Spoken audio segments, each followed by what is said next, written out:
ఎవరితో మాట్లాడనివ్వద్దు. మీరు కూడా ఇటువైపే చూస్తూ వాక్యం వినండి.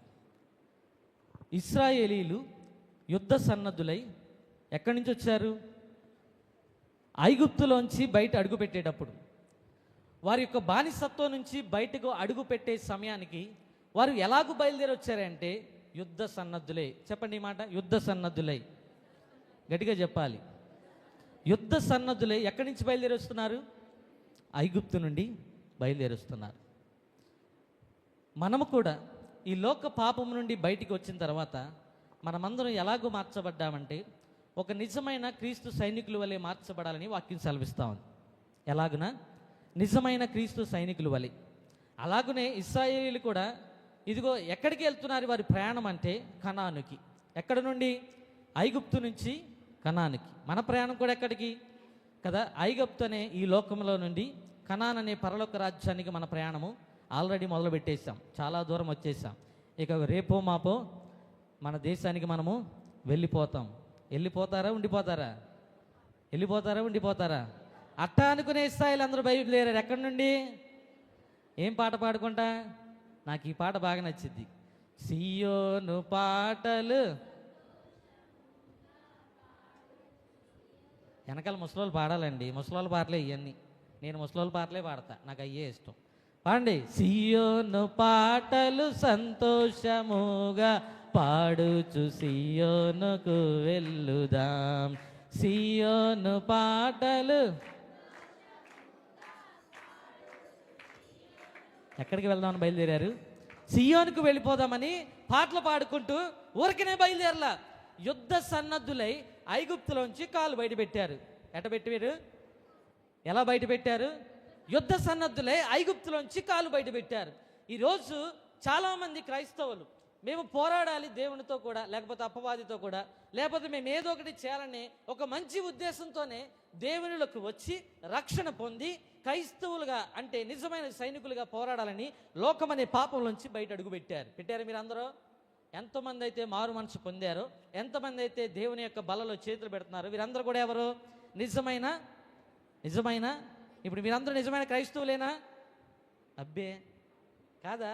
ఓ నాయను, మరి అయ్యగారు 34 రోజులు కష్టపడిపోతున్నారుగా. మీరు నిజమైన క్రైస్తవులు కాదా? ఏదైనా ఉంటే గట్టిగా చెప్పండి. మీ మాట అవునంటే, కాదంటే మిగతాదంతా అపవాది నుంచి వచ్చింది. ఈ మాట తెలీదా? మీరు గట్టిగా పైకి నిజంగా చెప్పండి. మీ హృదయపూర్వకంగా మనపూర్వకంగా మీరు మాటలు మాట్లాడాలి. నేనేదో మీకు 4 మాటలు చెప్పి వెళ్ళిపోతానికి రాలేదు ఇక్కడికి. ఇదిగో 34 రోజులుగా అంతమంది దైవజనులు ఒక కట్టె మీద ఇంకో కట్టె మీద ఇంకో కట్టె, వారి శరీరం అంతా ఎండిపోయిన వారే మిమ్మల్ని మండించడానికి వారు కట్టె మీద కట్టె పేర్చుకుని మండిస్తూ వచ్చారు. కానీ ఇక్కడ చాలామంది ఇంకా పచ్చిగా ఉన్నవారు ఉన్నారు. ఏమండి, పచ్చి కట్టె మండుద్ది, ఎండి కట్టెతో పెడితే మండదు. నేనేమి ఎండిపోయిన కట్టెని అనుకుంటున్నారేమో. నేను పెట్రోల్ పోసే రకం. దేవునికి స్తోత్రం కలుగునుగాక. మీ పచ్చి కట్టెలు మండాలంటే ఎండిపోయిన కట్టెలు ఎంత పెట్టినా మండదు. అది దాని మీద ఏం పోయాలి? కిరాసనాయలో నూనె ఏదో ఒకటి పోయాలి. అది పెట్రోల్ పోసామనుకోండి బొగ్గుమని మండిపోద్ది. ఉంటే బూడిదైపోవాలి, లేకపోతే వాటితో కూడా కలిసి మండాలి. పోసేద్దాం ఈరోజు పెట్రోల్. మండుతారా? దేవునికి స్తోత్రం చెప్పండి. ఇదిగో నిజమైన క్రైస్తవుల వలె మనం ఈ లోకంలో అడుగుపెట్టాం, సైనికుల వలె. అలాగే యుద్ధ సన్నద్ధులే ఇశ్రాయేలు కూడా అడుగుపెట్టారు. ఎక్కడికి?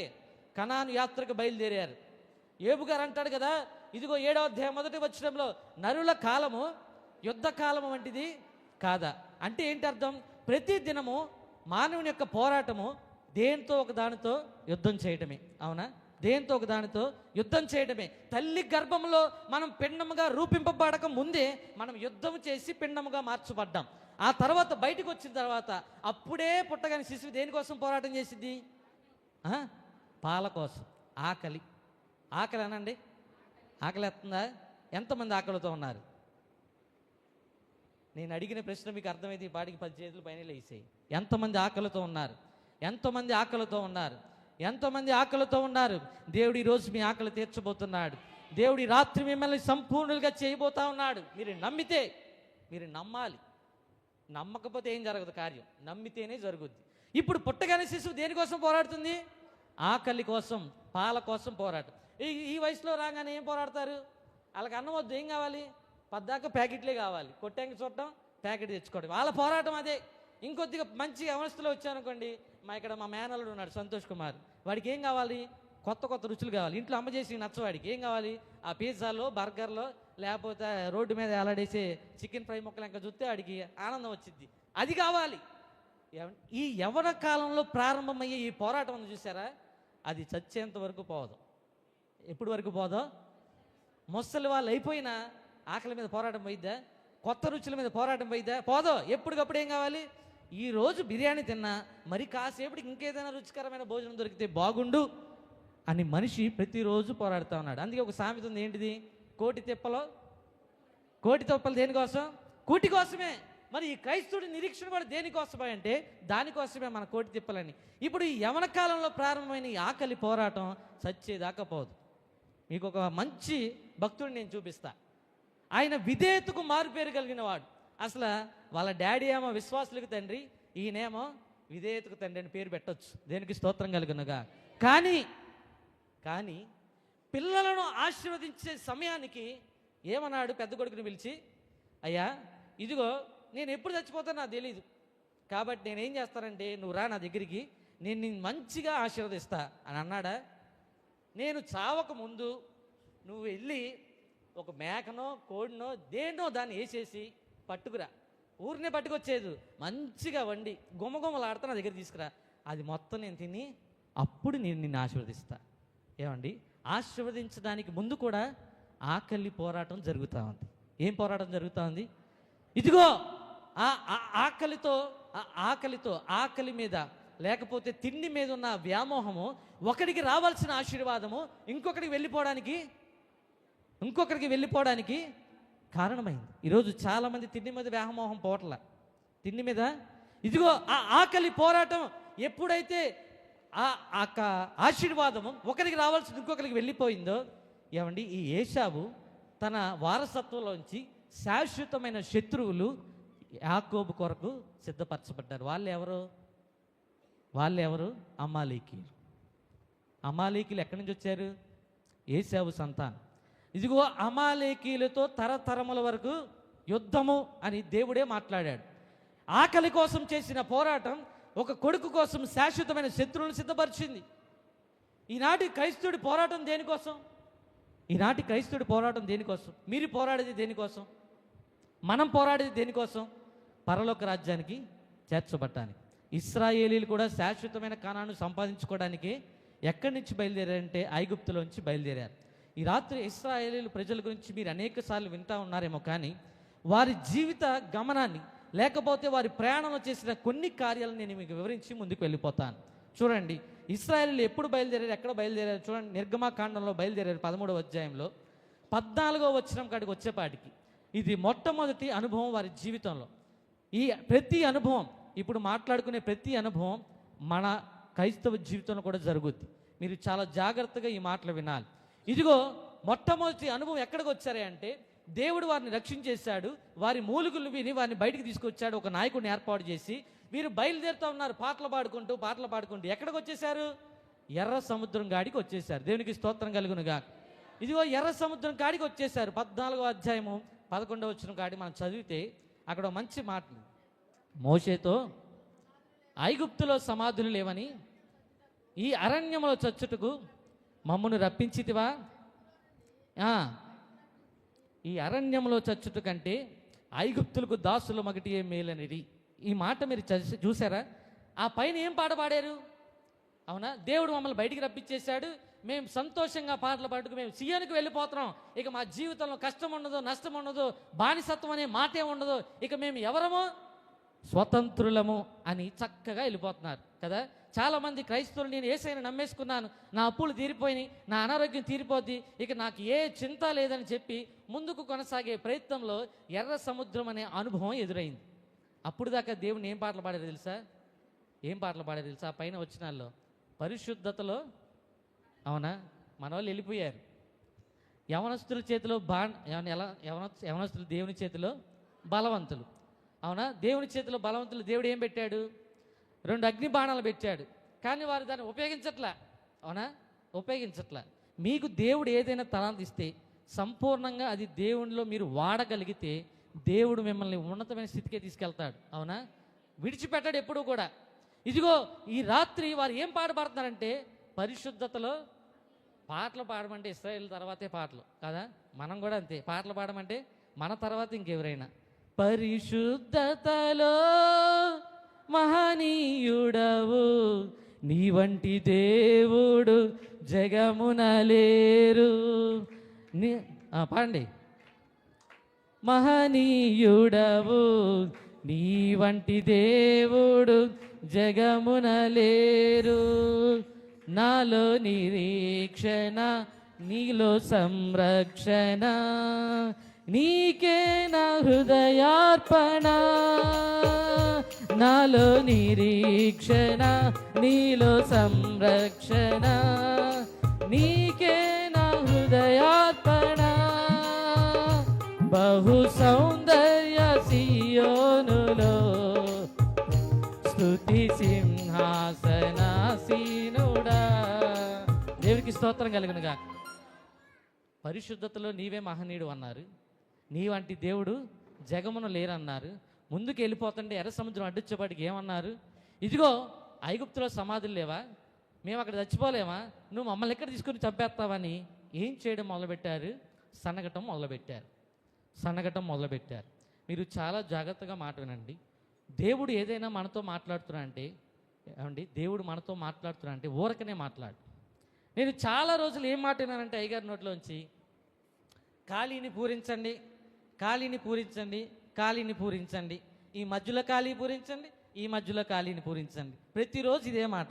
దేవునికి స్తోత్రం. ఈరోజు పూరించారు ఎట్టగైతే, దేవునికి మహిమ కలుగునుగా. హల్లెలూయా. దేవుడు ఏమన్నాడు తెలుసా? మీరు గనక దేవుని మాటను సంపూర్ణంగా నెరవేర్చగలిగితే దేవుడు మనల్ని ఎక్కడ పడితే అక్కడ విడిచిపెట్టే దేవుడు కాదు. ఇదిగో ఐగుప్తులో సమాధులు లేవని మమ్మల్ని ఇక్కడ తీసుకొచ్చి చంపేస్తానికి వచ్చావా? మేము అక్కడే చచ్చిపోయే వాళ్ళం. ఈ మాట గుర్తుపెట్టుకోండి. ఏమన్నారు? అక్కడే చచ్చిపోయే వాళ్ళం, ఎక్కడ తీసుకొచ్చావో చంపేయడానికి అన్నారు. అయినా సరే దేవుడు ఎర్ర సముద్రాన్ని పాయలు చేశాడు. ఎర్ర సముద్రాన్ని పాయలు చేసి ఆరిన నేల మీద వారిని నడిపించారు. దేవునికి మహిమ కలుగునుగా. ఆరిన నేల మీద దేవుడు వారిని నడిపించాడు. ఇది ఎంత గొప్ప కార్యం. సముద్రం ఎక్కడైనా పాయలేయడం వారి జీవితాలు చూసారా? మన జీవితంలో చూసామా? ఏమండి, మన జీవితంలో చూడలేదు. కానీ దేవుడు వారి ఎదుట సముద్రాన్ని పాయలుగా చేశాడు. మళ్ళీ బయలుదేరారు, మరలా ముందుకు బయలుదేరారు. ఇంకో కొన్ని రోజులు. ఇప్పుడు ఎక్కడికి వచ్చారు? కొద్ది రోజులు ప్రయాణం చేసినాక ఏమండి ఎక్కడికి వచ్చారంటే మారా దగ్గరికి వచ్చారు. దేవునికి స్తోత్రం కలుగునుగా. ఇది మారా అనుభవం. అనేక మంది జీవితాలు చేదైన అనుభవాలు ఉంటాయి. వాటిని దేవుడు ఎలాగ మారుస్తాడు? మధురంగా మారుస్తాడు. వీరి జీవితాల్లో కూడా దేవుడు ఏం చేశాడు? మారా నీళ్ళని మధురంగా ఊరకనే మార్చలా, వాళ్ళు సణిగారు. ఏం చేశారు? ఆ మాట చదువుతాం చూడండి. నిర్గమ 15:22-25. మేమేమి త్రాగాలి అని సనిగినప్పుడు దేవుడు అంతటా వారికి ఒక చెట్టు చూపిస్తాడు. ఆ చెట్టు ఆకులు తీసుకొచ్చి ఆ నీళ్ళు వేసినప్పుడు మారా మధురంగా మార్చబడిపోయింది. మరలా కొద్ది దూరం వెళ్ళారు. ఏమండి, మీరు వెళ్తున్నారా, ముందుకు ఆగిపోతున్నారా? నాతో పాటు మీరు ముందుకు త్వరగా రావాలి. మీరు మర్చిపోద్దు మాటలు. నేను మళ్ళీ క్వశ్చన్లు అడుగుతా. ఇదిగో మొదటి అనుభవం ఎర్ర సముద్రం అనుభవం, రెండో అనుభవం మారా అనుభవం. ఇప్పుడు మూడోది ఎక్కడికి వచ్చేసారు అంటే ఎక్కడికి వచ్చారు? మన్నా అనుభవం కాడికి వచ్చేసారు. చూడండి, నిర్గమాకాండం 16వ అధ్యాయము 3వ వచనం చదవండి. ఎవరైనా ఒక్కరు చదవండి. మేము మాంసము వండుకొని కొండల యొద్ద కూర్చోండి తృప్తిగా ఆహారము తినినప్పుడు యెహోవా చేతి వలన ఏల చావకపోతిమి, ఆకలితో చంపడానికి అరణ్యంలోకి తీసుకువచ్చావా అని మోషే అహరోనుల మీద సర్వ సమాజం ఏం చేశారు?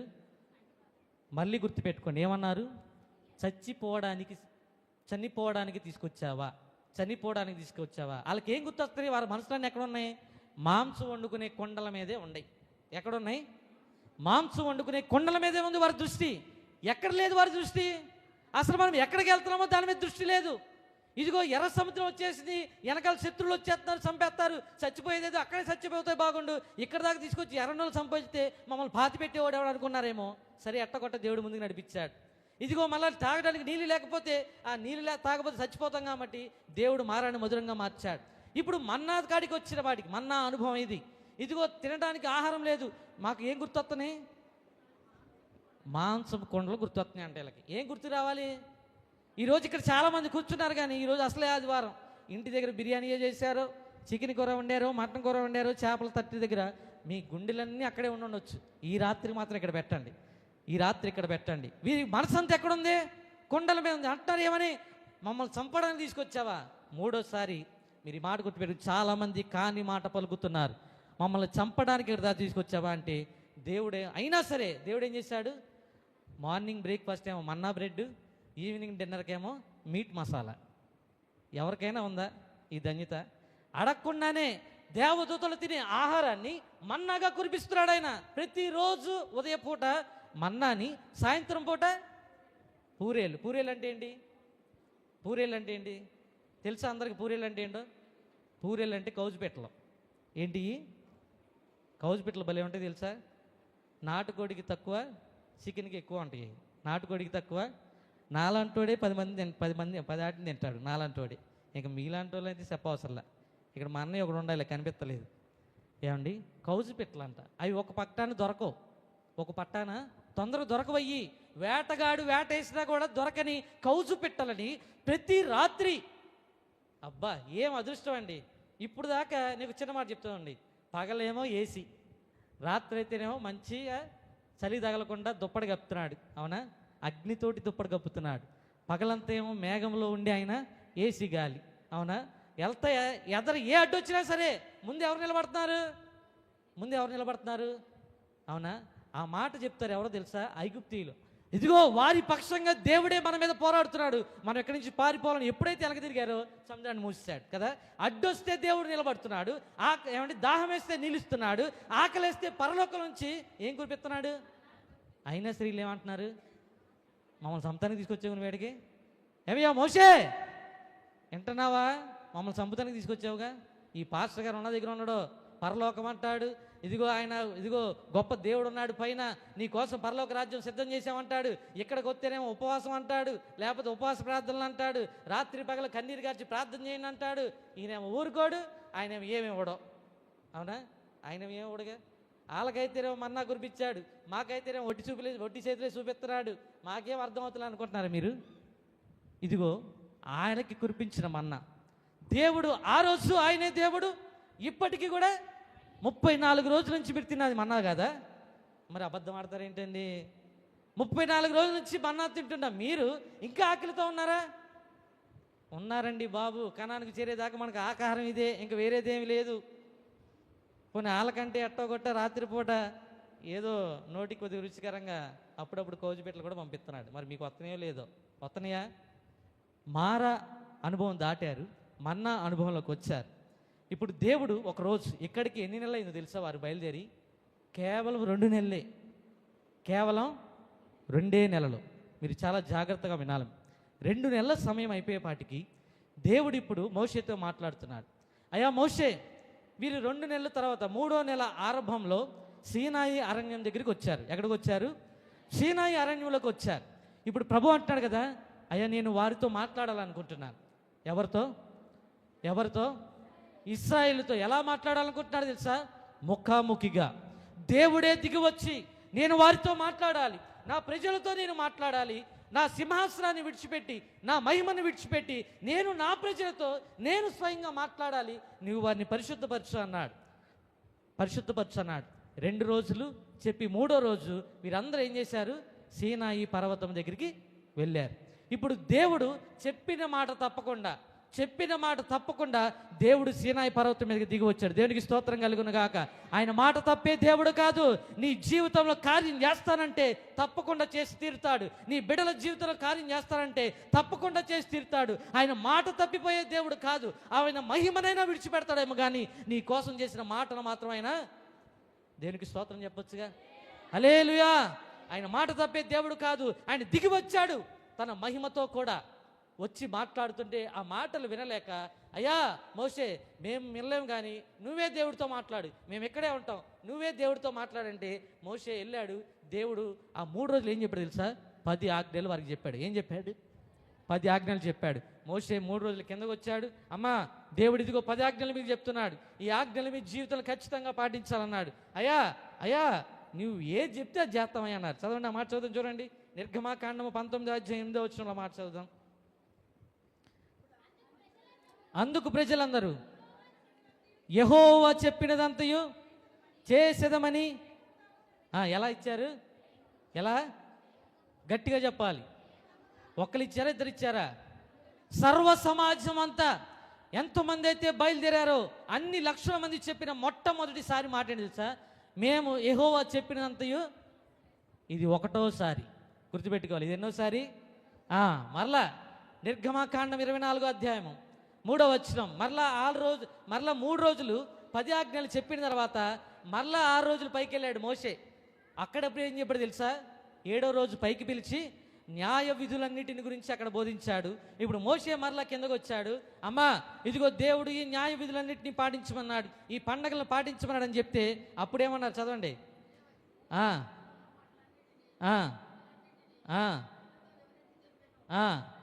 ప్రజలందరూ యెహోవా చెప్పిన మాటలన్నిటి ప్రకారము చేసేదమని ఏక శబ్దముతో చెప్పాలి. ఎలా చెప్పారు? ఇది రెండోసారి. గుర్తుపెట్టుకోవాలి. ఇప్పుడు ఎన్నోసారి? రెండోసారి. మరలా నిర్గమాకాండం 24 7వ వచనం. తీసుకొని ప్రజలకు వినిపింపగా వారు యెహోవా చెప్పినవన్నీ చేయొచ్చు విధేయులమై. ఇది ఎన్నోసారి? ఎన్నిసార్లు చెప్పారు? 3 సార్లు. 3 సార్లు దేవుని ఎదుట, యాజకుని ఎదుట, నాయకుని ఎదుట ఏం చెప్తారో తెలుసా? యెహోవా చెప్పిన మాటలన్నిటి ప్రకారము మేము చేసేదము అని ఏకముగా స్వరమెత్తి అందరూ ఒకటేసారి చెప్తున్నారు. ఒకటోసారి, రెండోసారి, మూడోసారి. 3 సార్లు చెప్పేశారు. ఇక అన్నీ చేసేస్తాం అనుకున్నాడు దేవుడు. అయ్యో నా ప్రజలు 3 సార్లు చెప్పేశారు, ఇక ఏం లాభం లేదు, నేను వారికి ఒక నిబంధన ఇవ్వాలి, నేను వారితో మాట్లాడాలనుకున్న దేవుడు. పాపం మన దేవుడేం ప్రేమమయుడు, కరుణామయుడు, అత్యంత కృప కలిగిన దేవుడు, 1000 తరముల వరకు కృప చూపించే దేవుడైన మన దేవుడు ఏమన్నాడు తెలుసా? చదువుతారా? 24వ అధ్యాయము ఏమన్నాడో చెప్తాను చూడండి.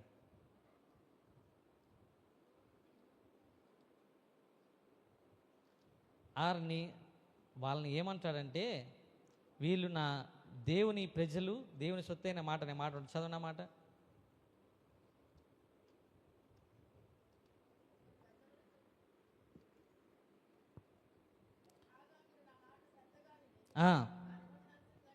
నడిచిన ఎడల నాకు స్వకీయ సంపాదముగాను సమస్త భూమి నాదే కదా, యాజక రూపమైన పరిశుద్ధమైన జనముగాను ఉందురండి. దేవునికి స్తోత్రం కలుగును గాక. ఎప్పుడైతే ప్రజలందరూ 3 సార్లు చెప్పేశారో ఇంకా దేవుడు ఏమన్నా తెలుసా? అయ్యా ఇంకా మీరు నాకు స్వకీయమైన సంపాద్యం, మీరే నా ప్రజలు, నేనే మీ దేవుడిని, మీరు నాకు యాజక సమూహముగాను దేవుని ప్రజలే ఉంటారని దేవుడు మాట ఇచ్చేశాడు. దేవునికి స్తోత్రం కలుగునుగా. ఎప్పటికి ఎన్ని రోజులైందో తెలుసా? ఎన్ని రోజులైంది? ఇప్పటికి దాదాపుగా 63 7 70 రోజులు అయిపోయింది. ఎన్ని రోజులైంది? కేవలం వాళ్ళు వెళ్ళిన 70 రోజులకే దేవుడు ఒక గొప్ప వాగ్దానాన్ని ఇచ్చాడు. సరే మంచిదే, దేవుడు గొప్ప వాగ్దానం ఇచ్చాడు. ఇప్పుడు మోషేని ఏం చేయమనంటే, నువ్వు 40 రాత్రులు పగలు నాతో కూడా గడపటానికి ఎక్కడ రమ్మన్నాడు? కొండ శిఖరానికి రమ్మన్నాడు. దేవుడు తను మహిమగా సీనాయి పర్వతం మీదకి వచ్చేటప్పుడు ఎలాగొచ్చాడు తెలుసా? దహించు అగ్నివలే. ఎలాగ చెప్పండి? దహించు అగ్నివలే. మళ్ళీ చెప్పాలి.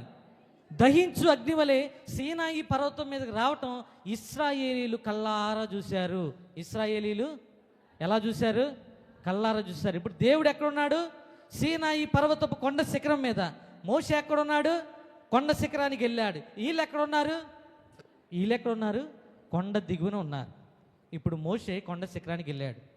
ఇక్కడ జరుగుతున్న మాటలు ఏంటంటే, 40 రాత్రులు పగలు మోషేతో దేవుడు ఏం చెప్తున్నాడంటే, ఇదిగో నా ప్రజలతో నేను ఏం నిబంధన చేశాను, మీరు నాకు స్వకీయమైన సంపాదన, మీరు దేవుని యాజక సమూహం ఉంటారు కనుక నేను ఇక నా మహిమను విడిచిపెట్టి నేను ఎల్లప్పుడూ కూడా నా ప్రజలతో ఉండటానికి నేను ఒక ప్రత్యక్ష గుడారాన్ని మీ ముందు నియమించబోతా ఉన్నాను.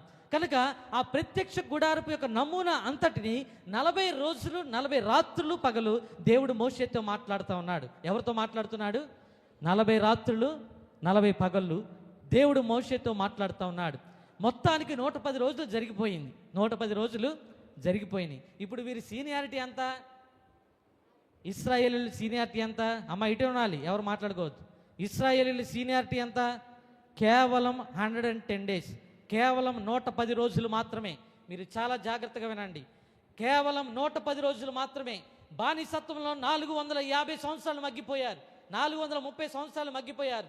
బయటికి వచ్చి 110 రోజులు కూడా కాలేదు, కనీసం 3 నెలల వ్యవధి కూడా కాలేదు.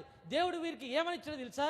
మీరు నా యాజక సమూహం అని చెప్పగానే ఇప్పుడు ఏమైపోయింది తెలుసా? అమ్మయ్యా, మనం బానిసత్వం నుంచి వచ్చేసామరా, ఇంకా మనం ఇప్పుడు ఎవరో కాళ్ళ మీద కాలు వేసుకుని హాయిగా 40 రోజుల కింద ఏం తింటున్నారు? మార్నింగ్ బ్రేక్ఫాస్ట్ ఏమో మన్నా బ్రెడ్, సాయంత్రం ఏమో మీట్ మసాలా. అవునా? తింటున్నారు లేదా? తినేసి ఇక్కడికి ఇప్పుడు ఏం చేద్దాం అవుతల కింద ఉండి, ఇదిగో ఆయన దిగటం లేట్ అయిపోయింది. నిర్గమాకాండం 32 అధ్యాయం 1వ వచనంకి వచ్చేయండి. నిర్గమాకాండం 32. మోషే కొండ దిగకుండా తడువు చేయుట ప్రజలు చూచినప్పుడు అహరోను వద్ద కూడి వచ్చి, మా ముందర నడుచుటకు ఒక దేవతను మా కొరకు చేయము, ఐగుప్తులో నుండి మమ్మను రప్పించిన ఆ మోషే అనువాడు ఏమాయనో నాకు తెలియదని అహరోను. ఇప్పుడు అందరు ఎటినాలమ్మా, ఇంక ఎటినాను చూడండి. 40 రోజులు అయిపోయింది. ఇప్పుడు సీనియారిటీ ఎంత? 110 రోజులు. 110 రోజుల సీనియారిటీ వచ్చేసిందిగా. ఇక కాలు మీద కాలేసి కూర్చుని ఇప్పుడు అహరోను దగ్గరికి వచ్చారు. మోషే ఏమో కిందకు వస్తలా, వీళ్ళకి ఏం చేయాలో అర్థం అవుతులా. ఈ లోపల కొంతమంది లేచారు. అయ్యో అహరోను ఇట్రా, అసలు మమ్మల్ని ఐగుప్తులో తీసుకొచ్చారు కదా ఒకడు, ఆ మోషే అనేవాడు ఎవడో మాకు ఏమయ్యాడు? మోషే అనేవాడు ఎవడో 430 సంవత్సరాలు బానిసత్వంలో మగ్గిపోతుంటే, ఇదిగో ఐగుప్తు దగ్గరికి వెళ్ళి ఫరో రాజు ఎదుట కూర్చొని నా ప్రజలను పంపిస్తావా పంపియవా అని ఫరో ఎదుట ఇదిగో పోరాడిన మోషే ఎవరు వీళ్ళకి తెలియదంట. నీ కొరకు రాత్రింబగలు ఒక యాజకుడు ఇక్కడ కూర్చొని ప్రార్థన చేస్తుంటే ఒక్క మాట మీతో పలికితే ఆ మాట చేయలేనంత ఇదిగో చాలామంది ఆ పరిస్థితులు గుండా వెళ్ళే వాళ్ళు ఇక్కడ చాలామంది ఉన్నారు. ఏమండి? ఎందుకని? దేన్ని చూసుకొని? సీనియారిటీ లెవెల్ చూసుకొని. అలాగే ఇశ్రాయేలీలు 110 రోజుల సీనియారిటీ వచ్చేసేపాటికి అహరోనికి ఏకెత్తారు, అహరోన్ ఇటావయ్యా, లే కూర్చున్నావేంటి, లెమ్ము ఇట్రా, ఇదిగో మమ్మల్ని నడిపించాడు చూసావు ఐగుప్తు నుంచి ఇశ్రాయేలీకి. మోషే అనేవాడు ఎవడో ఏమైపోయాడో మాకు తెలియదు కాబట్టి నువ్వు ఒక పని చేయి, మా ముందర నడవటానికి ఒక దేవతను చేయన్నారు. మనవాడు ఏం చేయాలి? ఏం మాట్లాడలే. ఎందుకని? అప్పటికే మోషే మీద తిరగబడ్డ జనులు వీళ్ళందరూ. అహరోను ఏమనుకోడా పాపం తెలియదు. మరి అహరోను, అయ్యా మీ దగ్గర ఉన్నంత బంగారం అంతా ఇచ్చేయండి అన్నాడు. ఇచ్చేమన్నాడా? ఇచ్చేసేసి గబగబ ఏం చేశాడు? దూడను తయారు చేశాడు. దూడను తయారు చేస్తమే కాదు, దానికి పేరు కూడా పెట్టేశాడు. ఏమని? యెహోవా అని పేరు పెట్టాడండి. మీరు చదువుతలేదేమో వాక్యం సరిగా. దూడను తయారు చేసిన అహరోను దానికి యెహోవా అని పేరు పెట్టాడు. పేరు పెట్టడం మాత్రమే కాదు, ఆ కింద వచనంలో 32, 25వ వచనంలో ఏం చేశాడు చూడండి. 25వ వచనం మీరు తొందర ప్రజలు విచ్చలవిడిగా తిరుగుటకు చదవాలి. విచ్చలవిడిగా తిరుగుటకు వారిని విడిచిపెట్టి యుండెను అనే మాట ఉంటుంది. దూడను తయారు చేయడం మాత్రమే కాదు, దానికి యెహోవా అని పేరు పెట్టి ఏం చేశాడు? ప్రజలని మీ ఇష్టం వచ్చాడు తిరగండి రా నాయన, నా వల్ల కాదు మీ వల్ల. ఏం చేశాడు? అహరోను విడిచిపెట్టేశాడు. ఎందుకని? భయం వేసింది. ఎవరిని చూసి? 110 రోజుల సీనియారిటీ కలిగిన ఇశ్రాయేలీలను చూసి ఎవరికి భయం వేసింది? మిమ్మల్ని చూసి ఇప్పుడు ఎవరు భయపడిపోవాలి?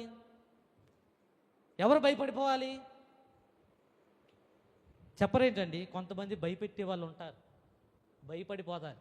ఎందుకు భయపడాలి? ఏమండి? ఎందుకు భయపడాలి? ఎవరిని పిలిచారు? ఎవరిని ఏర్పాటు చేసుకున్నారు? దేని కొరకు భయపడాలి? పాప అహరోను గారు భయపడిపోయి దూడను తయారు చేసి, బాబు మీ ఇష్టం వచ్చాడు తిరగండి, నాకేం సంబంధం లేదని అహరోను విడిచిపెట్టేస్తే దేవుడు విడిచిపెట్టాడా? ఇదిగో మోషే, నీ ప్రజలు కింద నీ ఇష్టం వచ్చాడు తిరుగుతారు, నువ్వు వెళ్ళి అన్నాడు. ఎప్పుడైతే మోషే కిందకు వచ్చేసాడో ఆయన అమ్మట యెహోషువ వస్తున్నాడు. అయ్యా ఏంటి అది యుద్ధ ధ్వనులు అనుకుంటే కాదు, ఏమండి మంచిగా మ్యూజిక్ పెట్టుకున్నారు, డీజే పెట్టుకున్నారు, ఆ ఇష్టం వచ్చిన డ్యాన్స్లు వేస్తున్నారు, తినేవాడు తింటున్నాడు, తాగేవాడు తాగుతున్నాడు, గంతులేసేవాడు గంతులేస్తున్నాడు, వారు ఇష్టం వచ్చాడు జీవిస్తున్నారు. ఈనాడు క్రైస్తవుడిగా చెప్పుకునే నీవు మారు మనసు పొందిన నేను, ఇదిగో నిజమైన సైనికునిగా ఈ లోకంలోంచి పాపంలోంచి అడుగు బయట పెట్టిన నీవు మరలా దేవుని దగ్గరకు వచ్చి దేవుని యొక్క కనాని యాత్రలో మన ప్రయాణంలో ఉండగా నీ కొద్దిగా సీనియారిటీ వచ్చిందని, నీ కొద్దిగా వాక్యం తెలిసిందని, నీ కొద్దిగా ప్రార్థన తెలిసిందని నీ ఇష్టం వచ్చినట్టు బ్రతుకుతానికి కాదు దేవుడు నిన్ను నడిపించేది. దేవుడు చూస్తూ ఉంటాడు అనుకున్నావా? కిందకు వచ్చాడు మోషే, ఇదిగో నా ప్రజలందరూ నా పక్కకి రండి అన్నాడు. లేవీలందరూ పక్కకి వెళ్ళిపోయారు.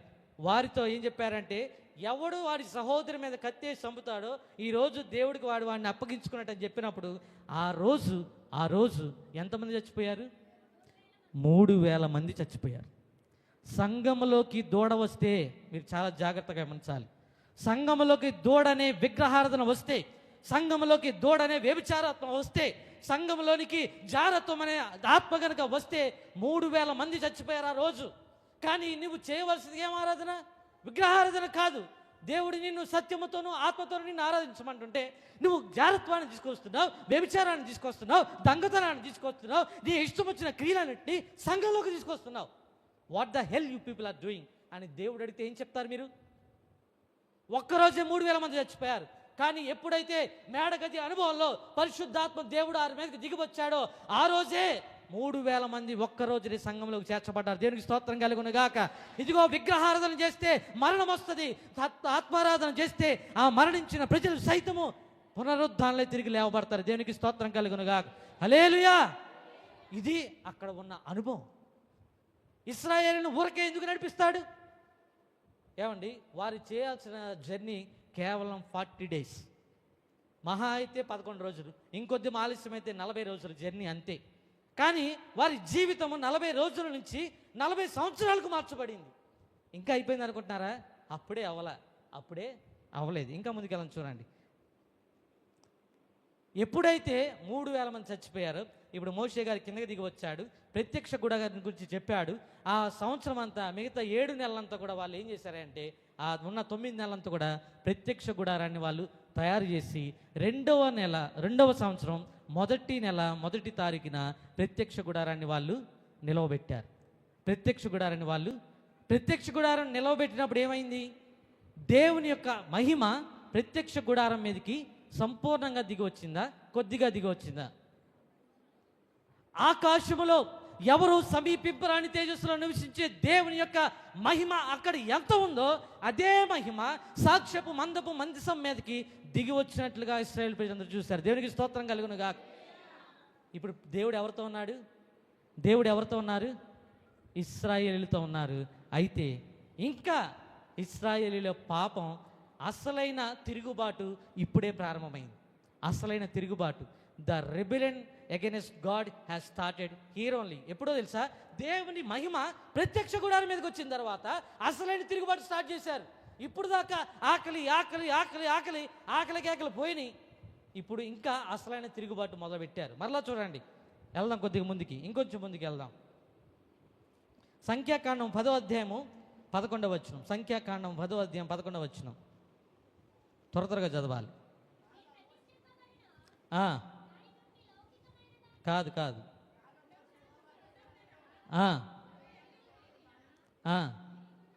ఒక్కరు చదవండి.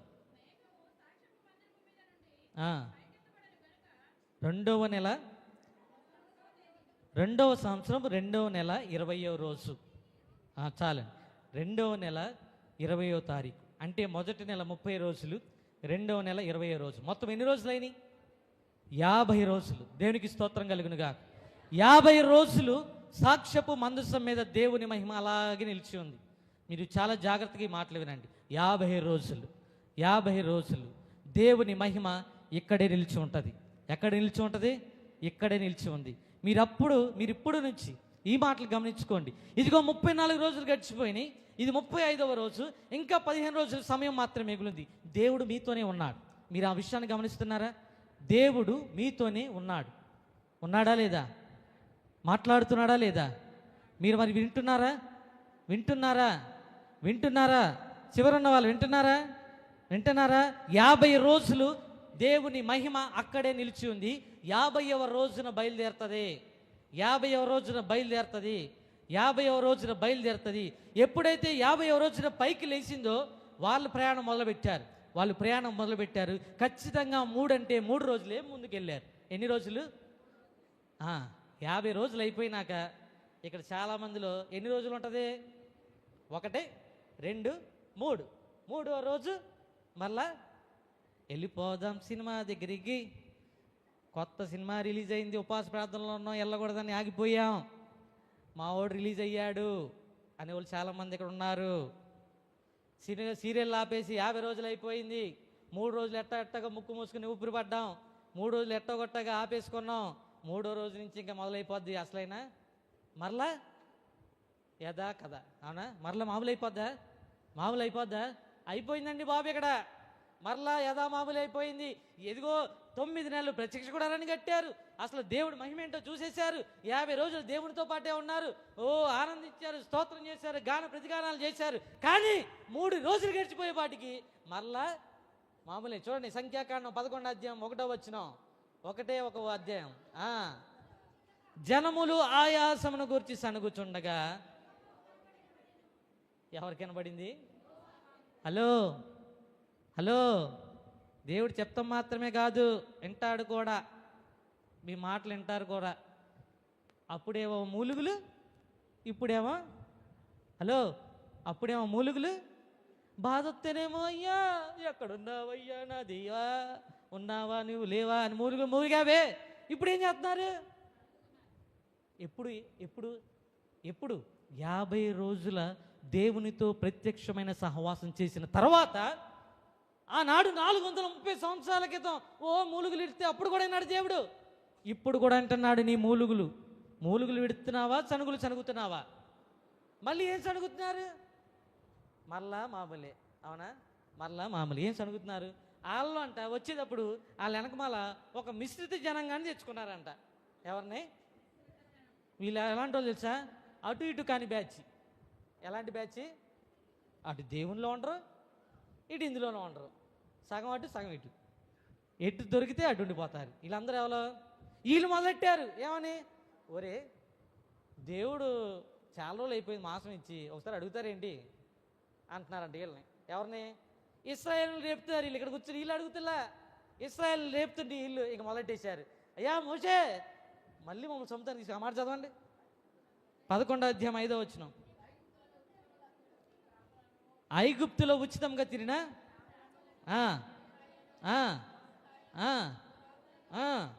అబ్బబ్బబ్బా,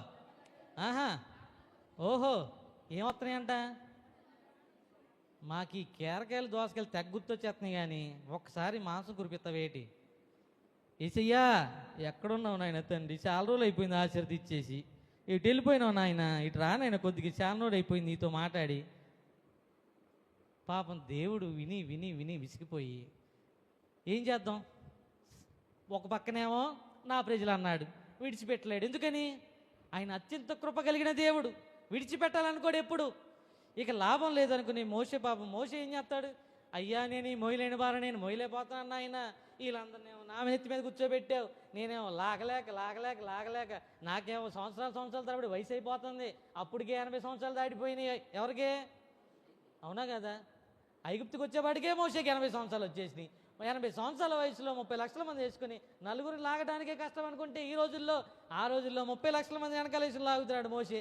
అందరూ కలిసి మోషే నెత్తి మీద కూర్చుని, నాకు మాంసం కావాలి, నాకు కూరగాయలు కావాలి, నాకు కీరగాయలు కావాలి, ఏది కావాలంటే దానికోసం ఈయనేమో సాష్టాంగపడ్డా దేవుని ఎదుట.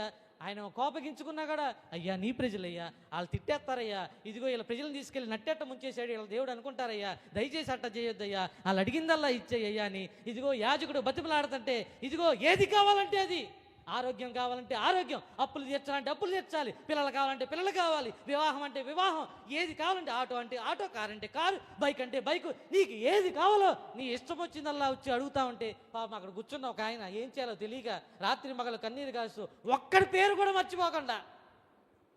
అవునా కాదా? ఎప్పుడైనా మీరు గుర్తించారా? ఆయన ప్రార్థన చేస్తే ఇదిగో ఆ తరంలోంచి వచ్చే తరంలో కూడా ఆయన ప్రార్థన చేస్తాడు. నీకు ఇప్పుడే పేరు పెట్టావా, ఆ పేరు కూడా ఎత్తి ప్రార్థన చేయగల సమర్థవంతుడు మనకున్న దైవజనుడు స్తోత్రం చెప్పండి గట్టిగా, హల్లెలూయా. ఒక్కరి పేరు కూడా పోనివ్వకుండా ఎవరికి ఏం కావాలో ప్రతిరోజు ఇక్కడ కూర్చుని ప్రాధేయపడుతుంటే దేవుడి దగ్గర మీకు అలిసైపోయిందా? అలసైపోయిందా? ఆయన చేసే పోరాటం ఎవరి కోసం? ఎవరి కోసం? మీకోసం చేసే పోరాటంలో 10% ఆయన కోసం చేసుకుంటే ఈ పాటికి దీనికి 2 అంతలు చేయగలిగేవాడు ఆయన. ఆయనకు అంత శక్తి ఉంది, అంత వాగ్దానం ఉంది, అంత దీవెన ఉంది, అంత అభిషేకం కూడా ఆయన మీద ఉంది. మీకు మామూలుగా అనిపిస్తుండొచ్చు, ఆయన కంటికి కనబడిన ఒక బలమైన అభిషేకం ఆయన వెనకాల ఉంది కాబట్టి ఈరోజు మీరు ఇక్కడ కూర్చుని వాక్యం వినగలుగుతున్నారు, 3 పూట్ల తినగలుగుతున్నారు. అది ఎవరిది? నువ్వు చేసే ప్రార్థన అనుకుంటున్నావా? నువ్వు చేసే ప్రార్థన అనుకుంటున్నావా? నీ ఇష్టం వచ్చినట్టు నువ్వు సినిమా ముందు కూర్చొని సీరియల్ చూసేస్తున్నావు, టైంకి టు టైము మానకుండా. కానీ నీకోసం మానకుండా టైం టు టైం ప్రార్థన చేసే ఒక వ్యక్తి కూడా ఉన్న సంగతి నీకు తెలీదు. ఆయన కన్నీరు కాల్చుతుంటేనే, ఆయన మోకాలేసి ప్రార్థన చేస్తుంటేనే నీకు 3 పూట్ల నోట్లోకి వెళ్తుంది. నువ్వు చేసుకునే ఉద్యోగం వల్ల, నువ్వు చేసుకునే వ్యాపారం వల్ల కాదు, ఒక మనిషి ఇక్కడ నుంచుని విజ్ఞాపన చేయడం వల్ల. ఇప్పుడు ఇశ్రాయేల్కి దొరికిన మన్నా ఆళ్ళెత్తే ఇచ్చాడు దేవుడు, మోషే అడ్డుపడి సాగిలు పడితే ఇచ్చాడు. అవునా కదా? గట్టిగా సార్ దేవుని స్తోత్రం చెప్పండి గట్టిగా. ఎంత చేసినా ఇప్పుడు ఈ అటు ఇటు కాని బ్యాచ్ ఉన్నారా ఎవరైనా ఇక్కడ? ఏమండి ఉన్నారా? ఉంటే మీరు కనీసం ఇప్పటి నుంచి అయినా ఉంటే దేవుల్లో ఉండండి, లేకపోతే సంపూర్ణంగా మీ తట్టా బుట్ట ఎత్తేసుకుని లోకంలోకి వెళ్ళిపోండి. ఎక్కడికి వెళ్ళిపోవాలి? కనీసం ఎక్కడైనా కొద్ది రోజులు హ్యాపీగా బతికేస్తాం, మన ఇష్టం వచ్చినట్టు జీవించేస్తాం, ఏది కావాలంటే అది ఎంజాయ్. సొలొమోను అదే అన్నాడుగా, ఒరే యవనస్తుడా, నీకు ఇష్టం వచ్చినట్టు జీవించాడు ఆయన. బంగారం కావాలా, లేకపోతే ఈ లోక స్నేహం కావాలా, ఏది కావాలో అది ఎంజాయ్ చేయి. కానీ ఒకరోజు దేవుని నిన్ను తీర్పు తీస్తాడు మాత్రం గుర్తెట్టుకో. ఇది గుర్తుపెట్టుకుని నీకు లోకం కావాలో దేవుడు కావాలో అటు ఇటు బ్యాచ్ మధ్యలో ఉన్నారనుకోండి, ఇప్పుడు వీళ్ళకేమవుతుంది? ఇప్పుడు ఇక్కడే దేవుడు మాట్లాడతాడు. ఆ మాట చూడండి, ఇక్కడే దేవుడు మాట్లాడతాడు.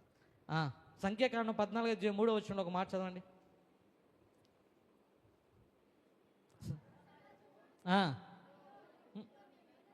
అయ్యో మేమేలా చావలేదు, అరణ్యంలో మేమేలా చావలేదు. మీరు గమనిస్తున్నారా లేదో, ఇశ్రాయేలీలు ఎక్కడ మాట్లాడినా కూడా ప్రతి మాట వెనకాల మేమెందుకు చావలేదు, మేమెందుకు చావలేదు, మేమెందుకు చావలేదు, ఇదే మాట మాట్లాడుతున్నారు. మీలో చాలామంది కూడా ఇట్టాగే మాట్లాడుతూ ఉంటారు. ఆకలి ఎత్తే చిచ్చి ఈ జీవితం జీవించే కంటే చచ్చిపోతున్నాయిరా, రోజు దోసకాయలు తినలేకపోతున్నాం, మా అమ్మ ఉండే రోజు వంకాయలు తినలేకపోతున్నాం అంటున్నారా లేదా? అప్పులు వచ్చేసినాయి అనుకోండి, ఒరే బాబు వీళ్ళు అప్పులో వచ్చేస్తున్నారు కానీ వీళ్ళకి మాట సమాధానం చెప్పలేకపోతున్నాం, ఈ బతికే కంటే చచ్చిపోతామే సుఖం రా నాయన అనేవాళ్ళు ఉన్నారా? 30 సంవత్సరాలు వచ్చేస్తున్నాయి ఇంకా పెళ్ళి అవుతులే, 40 సంవత్సరాలు వచ్చేస్తున్నాయి ఇంకా ఉద్యోగం వస్తలే, 50 సంవత్సరాలు వచ్చేస్తున్నాయి ఇంకా సెటిల్ అవట్లా. ఈ జీవితాన్ని జీవించే కంటే చచ్చిపోతామే. ఎక్కడికి వచ్చినాక? దేవుడు సంఘానికి వచ్చిన తర్వాత, దేవుడు మందిరంలో ఉండి వాక్యం వింటున్న తర్వాత నువ్వు పలకకూడని పాటలు, పలకకూడని మాటలు ఇష్టానుసారంగా మాట్లాడేస్తున్నావుగా. ఎప్పుడు చూసినా చచ్చిపోతాను చచ్చిపోతాను చచ్చిపోతాను చచ్చిపోతాను, సావకుండా ఇక్కడే ఉండిపో.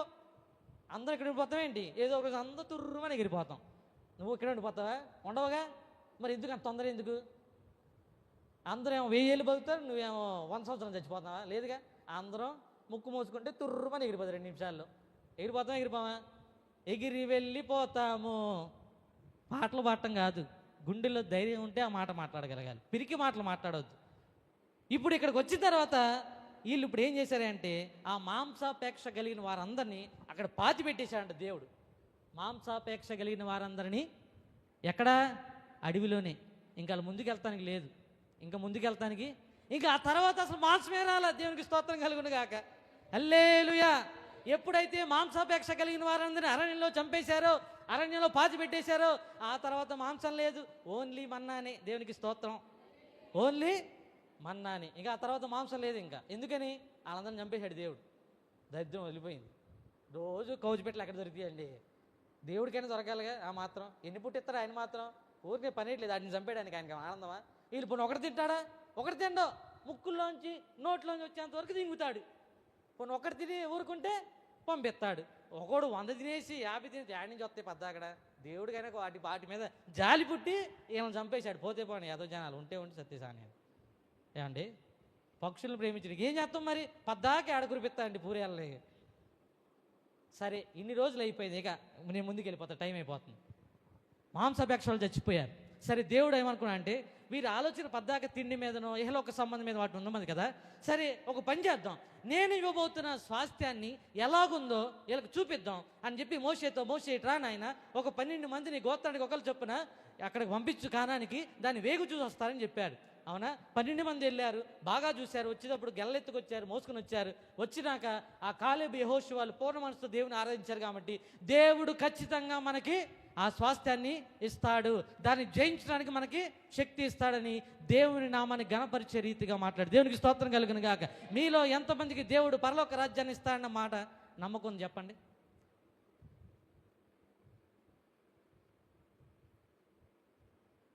చాలామంది ఎత్తలేదు, వినపడలేదు, మరి అర్థం కాలేదు. చాలామంది పడుకున్నారు కూడా. హలో బాబాయ్ గారు, అంకుల్ గారు, లేకట్లేదు, ఆయన పరలోకానికి దగ్గరలో ఉన్నట్టున్నాడు. దేనికి స్తోత్రం కలుగునుగా. ఇదిగో దేవుడిస్తాన్న వాగ్దాన భూమిని చూడటానికి కొంతమందిని పంపించాడు. వెళ్ళారు, చూశారు, ఇద్దరు బాగానే చెప్పారు. ఆ 10 మంది తర్వాత ఏమంటారంటే, అయ్యో ఆ దేశం మనం వెళ్ళలేం, అసలు మన వల్ల కాదండి, పరలోక రాజ్యం ఇక్కడ ఉందేంటండి బాబు, ఎవడు చూసి వచ్చాడు, నువ్వు చూసావా ఏమ్మా సంతోషం గారు, మీరు చూసారా, సమాధానం గారు నువ్వు చూసి వచ్చావేటి, ఏమంటది ఎప్పుడు, అయ్యా పరలోకి వెళ్ళిపోదాం. అలా ఆయన పాపం ఒక రోజున మా అంకుల్ గారు వచ్చాడే లేదు, పాప మా ఎన్నో రోజులు ప్రార్థన చేస్తే పోయినసారి ఉపాస ప్రార్థనకు వచ్చేసి, నువ్వు వచ్చావా రాలేదు, నీ సంపడేస్తా, నీ బైబిల్ ఇక్కడ కాల్చి పడేస్తా అంటాడు. ఇక్కడ వచ్చి పాపం ఆయన మంచోడే, కాకపోతే కొద్దిగా డ్రింక్ చేస్తారు అంతే, ఆయన మంచోడే, ఆయనకి పరలోకి వెళ్ళాలని ఉంది. కానీ ఇదిగో ఇక్కడ ఉన్న కొద్దిగా మంది మిశ్రితమైన జనాంగం ఉంటారు కదా, వాళ్ళు ఏం చేస్తారు, అట్టంటి వాళ్ళని పాడు చేస్తారు. వాళ్ళకి దేవుడి దగ్గర రావాలని ఉంటుంది, కానీ దేవుడి దగ్గరకు వచ్చిన వీళ్ళు ఏం చేసేదాన్ని, చెప్పేయన్నేమో నీతి మాటలు, చేసేయన్నేమో బైబిల్కి వ్యతిరేకమైన పనులు. దేవుడు ఏం చెప్తాడు అది చేయరు, బయటికి ఇలా ఇష్టమైన జీవితారు. మళ్ళీ ఆదివారం సంకల బైబిల్ పెట్టించుకొని సియోను పాటలు సంతోషముగా, అవునా, చక్కగా నడుచుకుని వచ్చేస్తారు. మరి ఆడు మారాలంటే, అవతల వాళ్ళు మారాలంటే ఏం చేయాలి, నీ పరిశుద్ధమైన ప్రవర్తనే ఒక వ్యక్తిని దేవుడి దగ్గర తీసుకొస్తుంది. దేవునికి స్తోత్రం కలుగును గాక. ఇదిగో 10 మంది వచ్చారు, వేగు చూశారు, మన వల్ల కాదు, వాళ్ళ కంటికి మనం ఎడతలాగా కనబడతాం, మా కంటికి మేము ఇంక ఈ దెబ్బకి ఆడు వాళ్ళెత్తిపోయి ఇంక మొదలెట్టేశారు.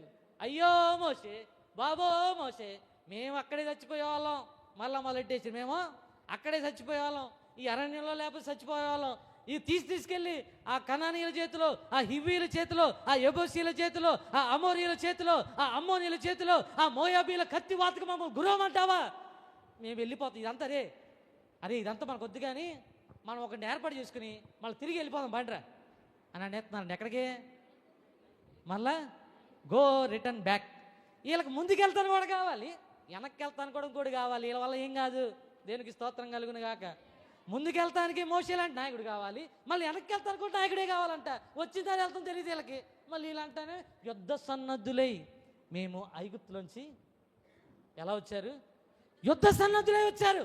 ఎక్కడికి, కానాను దేశాన్ని స్వాతంత్రించుకోవడానికి. ఈ లోకంలో మాంసం మీద అపేక్ష పోలేదు, తిండి మీద అపేక్ష పోలేదు, శరీర కోరికల మీద అపేక్ష పోలేదు, విగ్రహాల మీద అపేక్ష పోలేదు, అసలు ఐగుప్తు నుంచి మనసే పోలేదే. వారు మనసులో ఐగుప్తుకు పోగొరిన వారై, మనం ఒకటి ఏర్పాటు చేసుకుందాం, వెనక్కి వెళ్ళిపోదు, ఇక మన వల్ల కాదు. మీలో ఇప్పుడే చెప్తారా, మీలో అలాంటి మనసు కలవాలంటే ఇప్పుడే వెళ్ళిపోండి, వెనకాల వచ్చిన దారి మీకు తెలియదా, తెలుసుగా. మీ జీవితం ఇంతకుముందు ఏంటో తెలియదా మీకు, ఆ పాత రోత కంపు కొట్టి జీవితాన్ని మళ్ళీ వెళ్తారు ఎవడైనా, సిగ్గున్నవాడు ఎవడు వెళ్ళడం. ఎడ్వర్డ్ విలియమ్స్ గారు మీకు తెలుసా, ఏమైనా చూడలేదు ఎప్పుడు యూట్యూబ్లో, ఎడ్వర్డ్ విలియమ్స్ గారిని మా సంపదనకు బాగా తెలుసు. నోరు తెరిచాడంటే చెప్పు తీసి కొట్టాలి ఒక్కొక్కడిని అంటాడు. ఎన్నే ఉంటారు ఈ మాట, విన్నారు ఎప్పుడైనా? మళ్ళీ నేను అన్నారనుకో, అమ్మ నేను అనలేనమ్మా బాబు, మళ్ళీ నన్నే నీరు మీరు నేనేమల్లా ఆయన అంటారా అట్టగా చెప్పు తీసుకొట్టాలి ఒక్కొక్కడిని. వెనక్కి వెళ్దాం తెలీదా, వెళ్ళిపో మరి ఎందుకున్నా, మళ్ళీ వెనక్కి వెళ్తాను కూడా ఒక నాయకుడు కావాలంటే వీళ్ళకి ఏమనాలండి ఇట్టండి వాళ్ళని. వీళ్ళందరూ ఎట్లా బయలుదేరారు, హలో ఎలా బయలుదేరారు, ఎక్కడికి, ఏంటి వెళ్ళిపోదామనే, ఈ మధ్యలో అన్నీ ఎవరు చూస్తారు మరి ఎందుకు బయలుదేరు, ఊరికినే పెళ్ళికి వెళ్తున్నామమ్మా నారాయణమ్మ నలుగురితో పాటు మనం కూడా అన్నీ బయలుదేరతాం కాదు. ఎదర పోరాటాలు ఉన్నాయి. ఇక మన జీవితం ముగింపులోకి వచ్చేసింది, అవునా. ఇప్పుడు దేవుడు ఏమాట తెలుసా, ఇన్ని రోజులు వాళ్ళు ఏం మాట్లాడారు, అక్కడ చచ్చిపోతాం, ఇక్కడ చచ్చిపోతాం, అక్కడే చచ్చిపోతాం, ఇక్కడే చచ్చిపోతాం. దేవుడు అన్నాడు చూడండి ఈ మాట 14వ అధ్యాయంలో 27-28 వచ్చినాలు అనుకుంటా. ఒక మాట ఉంటే చదవండి. సరే నేనే చదువుతాను. నా జీవము తోడు మీరు నా చెవిలో చెప్పినట్లు నేను నిశ్చయముగా మీ ఎడల, ఏమంటున్నాడు దేవుడు, నా జీవము తోడు నా చెవిలో మీరు చెప్పినట్లు నిశ్చయముగా నిశ్చయముగా మీతో చేసేది. ఇప్పుడు మాట్లాడండి. నేను చచ్చిపోతాను, అప్పులు తీరట్లేదు, నేను చచ్చిపో. దేవుడు ఏమంటాడు తెలుసా? నా జీవంతోడు నా చెవిలో మీరు ఏం చెప్పారో. అప్పుడు మూలుగులు ఉంటే నేను అన్నాగా, ఇప్పుడు సనుగులు సంగతి నేను వింటున్నాగా. ఇప్పుడు చచ్చిపోతానని ఎవరైనా మాట మాట్లాడండి చూద్దాం. మాట్లాడండి. చచ్చిపోతాను ఈజీగా మాట అనేయడం. దేవుడు వింటున్నాడు. ఆయన పలికే మాట తెలుసా? నా జీవముతోడు మిమ్మల్ని నిశ్చయముగా చంపేశాడు. ఏం చేస్తాం మరి? 40 రోజులు వేగు చుట్టానికి వెళ్ళారుగా.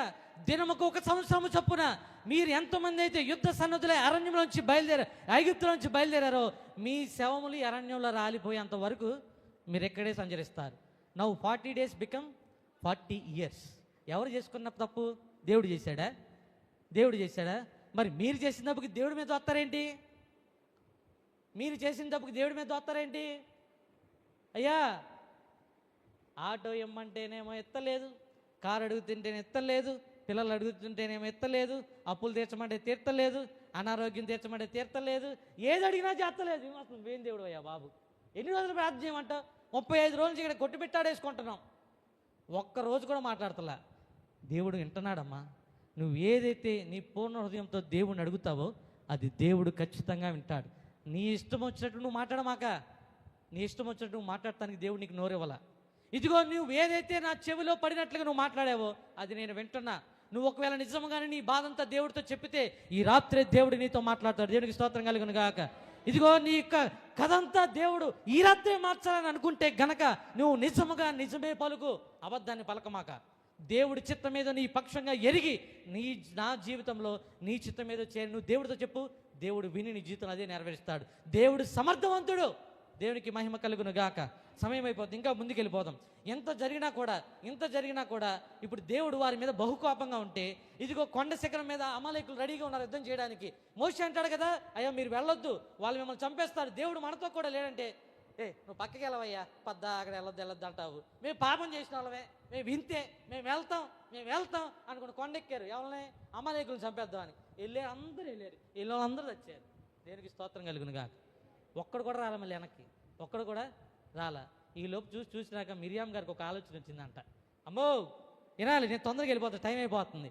మిరియాం గారు ఇన్ని రోజులు, ఒకరోజు మీకు చెప్పే కదా ఏది, దేవుడు పరిశుద్ధ పర్వతం మీద మాట్లాడటానికి వచ్చాడని. అప్పుడు కొంతమంది 70 మంది పట్టుకురమ్మాడు పెద్దలు కూడా. మరి అందులో మిరియాం కూడా వెళ్ళిందేమో. ఆ రోజు కొంతమంది ప్రవచించారులేండి. అప్పుడు అనుకుంది మిరియాము, ఇదేంటి అహరోను మోషేలతోనే పద్దాకు ప్రవచిస్తాడా, మాతో ప్రవచించడాని. ఇప్పుడు ఎవరు చదవడం మొదలెట్టారు? ఏది ఒక్కసారి ప్రవచనానికి? హలో, ఒక్కసారి ప్రవచించినందుకేనా? ఒక్కసారి పాట పాడినందుకేనా? ఒక్కసారే పాట పాడింది, వెనకాల అందరూ సిరంతా వెళ్ళిపోయారు. ఒక్కసారే ప్రవచించింది, అందరు వినేశారు. ఈ ఒక్కసారి ప్రవచనానికి ఒక్కసారి పాట పాడినందుకు ఏమేమి చేసింది? మోషే మీద సొంతక్కే మన పక్కనే ఉంటుంది ఎప్పుడుని. ఒక్కసారే మాట్లాడింది దేవునితోటి. దేవుడు ఒక్కసారే మాట్లాడే ఆమెతోటి. ఇక అంతే. నాకంటే ఎవరున్నారు దేవుడితో మాట్లాడేవాడు? నేనే గొప్పవాడిని, నాకంటే ఇంకెవరున్నారని మోషే మీద సంగడం మొదలెట్టి ఏమైంది? కుష్ఠరోగం వచ్చింది, 7 రోజులు బయట ఉంది. దేవునికి స్తోత్రం. ఇప్పుడు ఈ మిరియాం చూసారు, రే ఇట్రా, మోషే అక్కి సరిగిందిరా మోషే మీద. మనమే తక్కువ తిన్నావా? మనం కూడా అదే తింటున్నాం, మనం కూడా అదే కోజు పెట్టి తిన్నాం. మనది వాళ్ళది ఒకటే నెత్తురు రా అని ముగ్గురు బయలుదేరారు. ఎవరో? కోరాహు, దాతాము, అభిరాములు. బయలుదేరే వాళ్ళు ముగ్గురే వెళ్ళరా, ఇంకో 250 మంది వెనకాలేసి వెళ్ళారు. మన వాళ్ళు ఎప్పుడు ఒకటే వెళ్ళరుగా, అవునా? ముగ్గురు వెళ్ళకుండా వెనకాల 250 మందిని పట్టుకెళ్ళారు. వీళ్ళు ఏం చేస్తున్నారు? వెళ్ళి దేవుడు మీతోనే మాట్లాడతారా? మీరైనా పరిశుద్ధులు, మేము పరిశుద్ధులం కాదా? మీరైనా దేవుడికి సొత్తు అని ప్రజలు, మేం కాదా అంటే పాప వాళ్ళిద్దరూ సాష్టాంగ పడిపోయారు. అయ్యా మాకు అంత సీన్ లేదయ్యా, సరే మీరే పరిశుద్ధులు, మా వల్ల ఏం కాదని చెప్పి ఏం చేశారు? మీ కర్రలు తెచ్చుకోండి, రేపు పొద్దున పరిశుద్ధుడు ఎవడో, పరిశుద్ధుడు కానివాడు ఎవడో దేవుడు చెప్తాడు, నాకెందుకు వచ్చింది చెప్పలని. అవునా? వాళ్ళతో చెప్పినప్పుడు ఏమైంది? కోరాహు, అభిరాము, దాదాకు 250 మంది చచ్చిపోయారు. వీళ్ళ ముగ్గురు కుటుంబాలు కూడా మొత్తం భూమి నోరు తెరిచి మింగి పడేసింది. దేవునికి స్తోత్రం కలుగును గాక. ఇదిగో మీరు గమనిస్తున్నారో లేదో, కొద్ది కొద్దిగా ఇశ్రాయేలీలు నశించిపోవడం జరుగుతూ ఉంది. అందరూ ఎలాగ బయలుదేరారు? యుద్ధ సన్నద్ధులై. మీరు ఈ మాట గుర్తుపెట్టుకోవాలి. యుద్ధ సన్నద్ధులై ఐగుప్తు నుంచి బయలుదేరారు. ఎక్కడికి వారి ప్రయాణం? కనానుకి. కానీ మధ్యలో వస్తున్న ఈ యొక్క అనుభవాలన్నీ ఈనాడు ప్రతి క్రైస్తవ జీవితంలో జరుగుతున్నవే. ప్రతి వ్యక్తి జీవితంలో జరుగుతున్నవే, ప్రతి సంఘంలో జరుగుతున్నవే. వాళ్ళు రాలిపోతున్నారు. మీరు అనుకుంటున్నారు లేదు, ఎవరు నిలవబడితే, ఎవడు దేవుడికి వ్యతిరేకంగా మాట్లాడుతుంటే, ఎవరు దేవుని వాక్యానికి వ్యతిరేకంగా జీవిస్తూ ఉంటే, ఎవరు దేవుని మాట వినకుండా ఇష్టం వచ్చినట్టు బ్రతుకుతుంటే వారందరి జీవితాలు ఏమవుతున్నాయి? రాలిపోతున్నాయి, రాలిపోతున్నాయి. ఆ తర్వాత 14,500 మంది చచ్చిపోయారు. దేనికి? మళ్ళీ సనిగేశారండి. వీళ్ళకున్న మరి అది ఎక్కడి నుంచి వచ్చిందో అర్థం కాదు. కానీ ఎప్పుడైతే సణుగుతో మొదలెట్టేశారో ఒక పక్కన తెగులు మొదలైపోయింది. దేవుడు చెప్పని వాడు చెప్పలా, తెగులు మొదలైపోయింది. ఇప్పుడు మోషే అహరోను పిలిచాడు, అహరోనా నీ ధూపార్తిని తీసుకుని వెళ్ళి వెలిగించి ఆ ప్రజల మధ్యలో నిలబడవయ్యా అంటే గబగబ అహరోను గారు వెళ్ళిపోయాడు. వాళ్ళ మధ్యలో నిలబడ్డాడు. చనిపోయే వారికి బతుకున్న వారికి మధ్యలో నిలబడితే తెగులు ఆగిపోయింది. అయితే ఇక్కడ ఒక మంచి మాట ఉంటుంది తెలుసా? ఒకవేళ అహరోను కూడా హెచ్చిపోతాడేమో అని. ఎందుకని? మిరియాం సనిగేసింది. ఇంక నెక్స్ట్ ఎవరు ఉన్నారు? అహరోను. అప్పటికే ప్రధాన యాజకుడు కదా. దేవుడు అహరోనుతో ఒక మంచి మాట మాట్లాడతాడు. చూడండి, సంఖ్యాకాండం 18వ అధ్యాయం 7వ వచనం.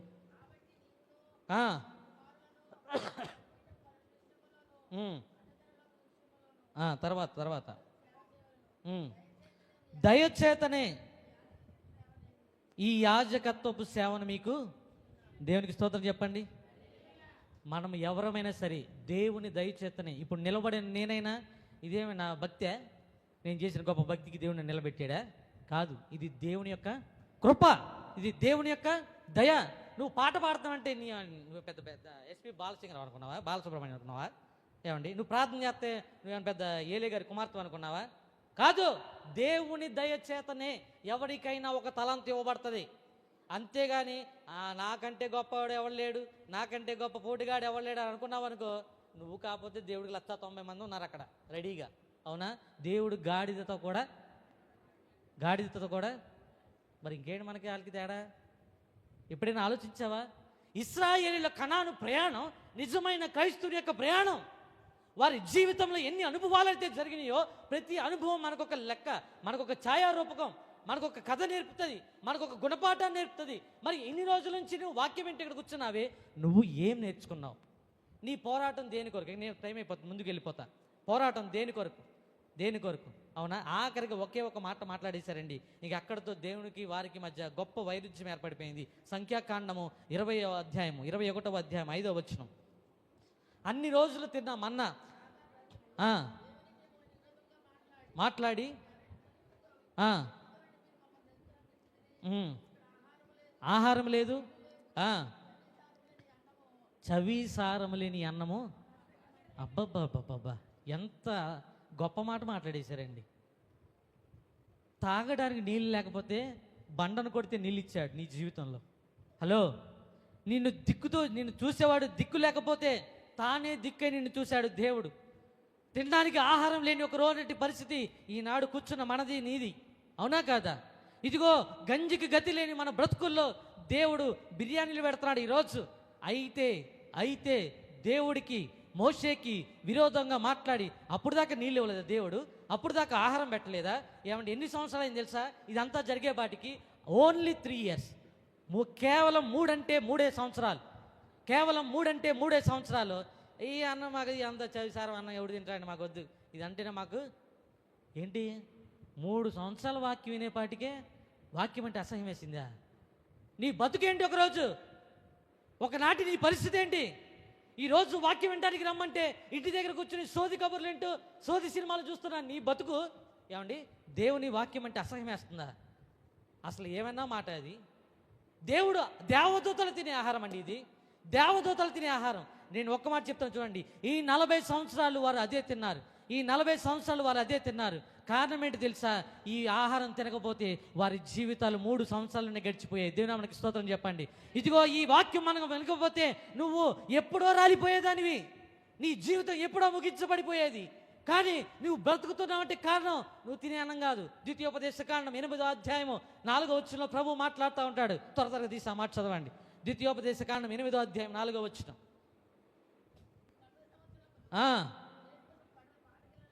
దాని కింద 3వ వచనం కూడా చదవండి. ఆహారం తినటం వలన కాక యెహోవా సెలవిచ్చిన మాట వలన మాత్రమే మీరు బ్రతుకుచున్నారని కదా. ఏమన్నాడు? ఆహారం తినటం వల్ల కాదు, ఈ మన్నా తినటం వల్లే మీరు. ఇది జీవవాక్యం. మీకు మంచి మాట చెప్పనా? ఈ 40 years 40 సంవత్సరాలు పరిశుద్ధాత్ముడు వారితోనే ఉన్నాడు. దేవునికి స్తోత్రం కలుగునుగా. ఇది అసలైన మర్మం. 40 సంవత్సరాలు వారు తిన్న ఆహారం ఎవరిచ్చారు? వాళ్ళు వేసుకున్న బట్టలు ఎక్కడి? వారికి నడవడానికి చెప్పులు ఎక్కడి? వారికి ఆరోగ్యం ఎక్కడిది? వారికి ఐశ్వర్యం ఎక్కడిది? వారు ఉండటానికి గుడారాలు ఎక్కడి? 40 సంవత్సరాలు ఎడారిలో నడిస్తే తెలుస్తుంది. అవునా? ఎడారి జీవితం అంటే ఏంటో. ఈ 40 సంవత్సరాలు ఎడారి జీవితంలో ఒక్కరోజు కూడా ఏం కాలేదండి ఎవరికి. కారణం ఎవరు? పరిశుద్ధాత్ముడు. దేవునికి స్తోత్రం కలుగునుగాక.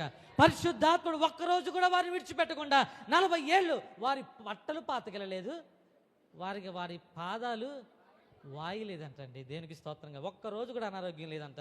అసలు ఏమన్నా లైఫా? అదే లైఫ్ ఈరోజు నీకు ఇచ్చాడుగా దేవుడు. అదే లైఫ్ ఈరోజు మనకి ఇచ్చాడుగా దేవుడు. 40 సంవత్సరాల అరణ్యవాసం కాదు. దేవుడు ఏం చేశాడు తెలుసా? 40 years ట్రిప్లో మొత్తం స్క్రాప్ అంతా ఏడిపారేశాడు. అవునా? యెహోషువ అలా మాట్లాడి చదువుదామా? యెహోషువ 5వ అధ్యాయం 4 వచనాల్లో. యెహోషువ 5వ అధ్యాయం 4 వచనాలు.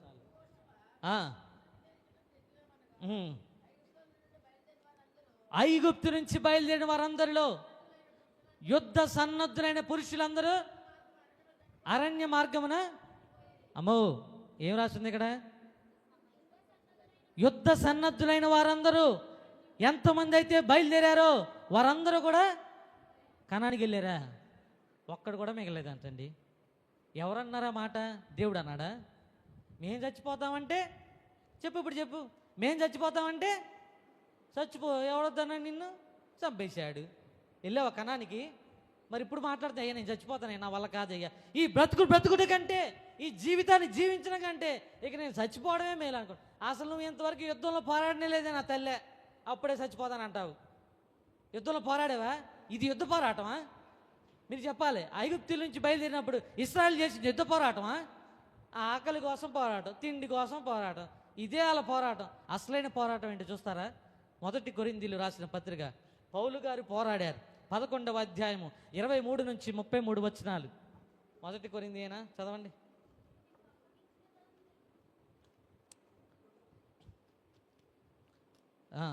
రెండవ కొరింథీ 1 చదవండి అమ్మా. 11వ అధ్యాయం 23 నుంచి 33.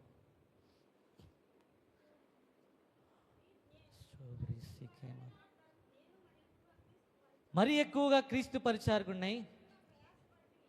అవునా? ఇక్కడ మీరు ఈ వచనం ఇంటికి వెళ్ళినా చదువుకోండి. పౌలు గారు పోరాడాడు. ఏ పోరాటం? ఆత్మీయ పోరాటం. దేవునికి స్తోత్రం కలుగును గాక. మనం చేయవలసింది ఏం పోరాటం? ఆకలి పోరాటం కాదు, ఆర్థిక సమస్యల కోసం పోరాటం కాదు, అనారోగ్య సమస్య కోసం పోరాటం కాదు. అనారోగ్యం ఇవాళ ఉంటుంది, రేపు నయమైద్ది, మరలా వస్తుంది, అది పోయేది కాదు. కానీ ఆత్మీయ పోరాటాన్ని కనుక నువ్వు పోరాడగలిగితే నీ కోసం మహిమ కిరీటాన్ని దేవుడు దాచి ఉంచాడు. ఇదిగో పౌలు గారు పోరాడింది ఆత్మీయ పోరాటం.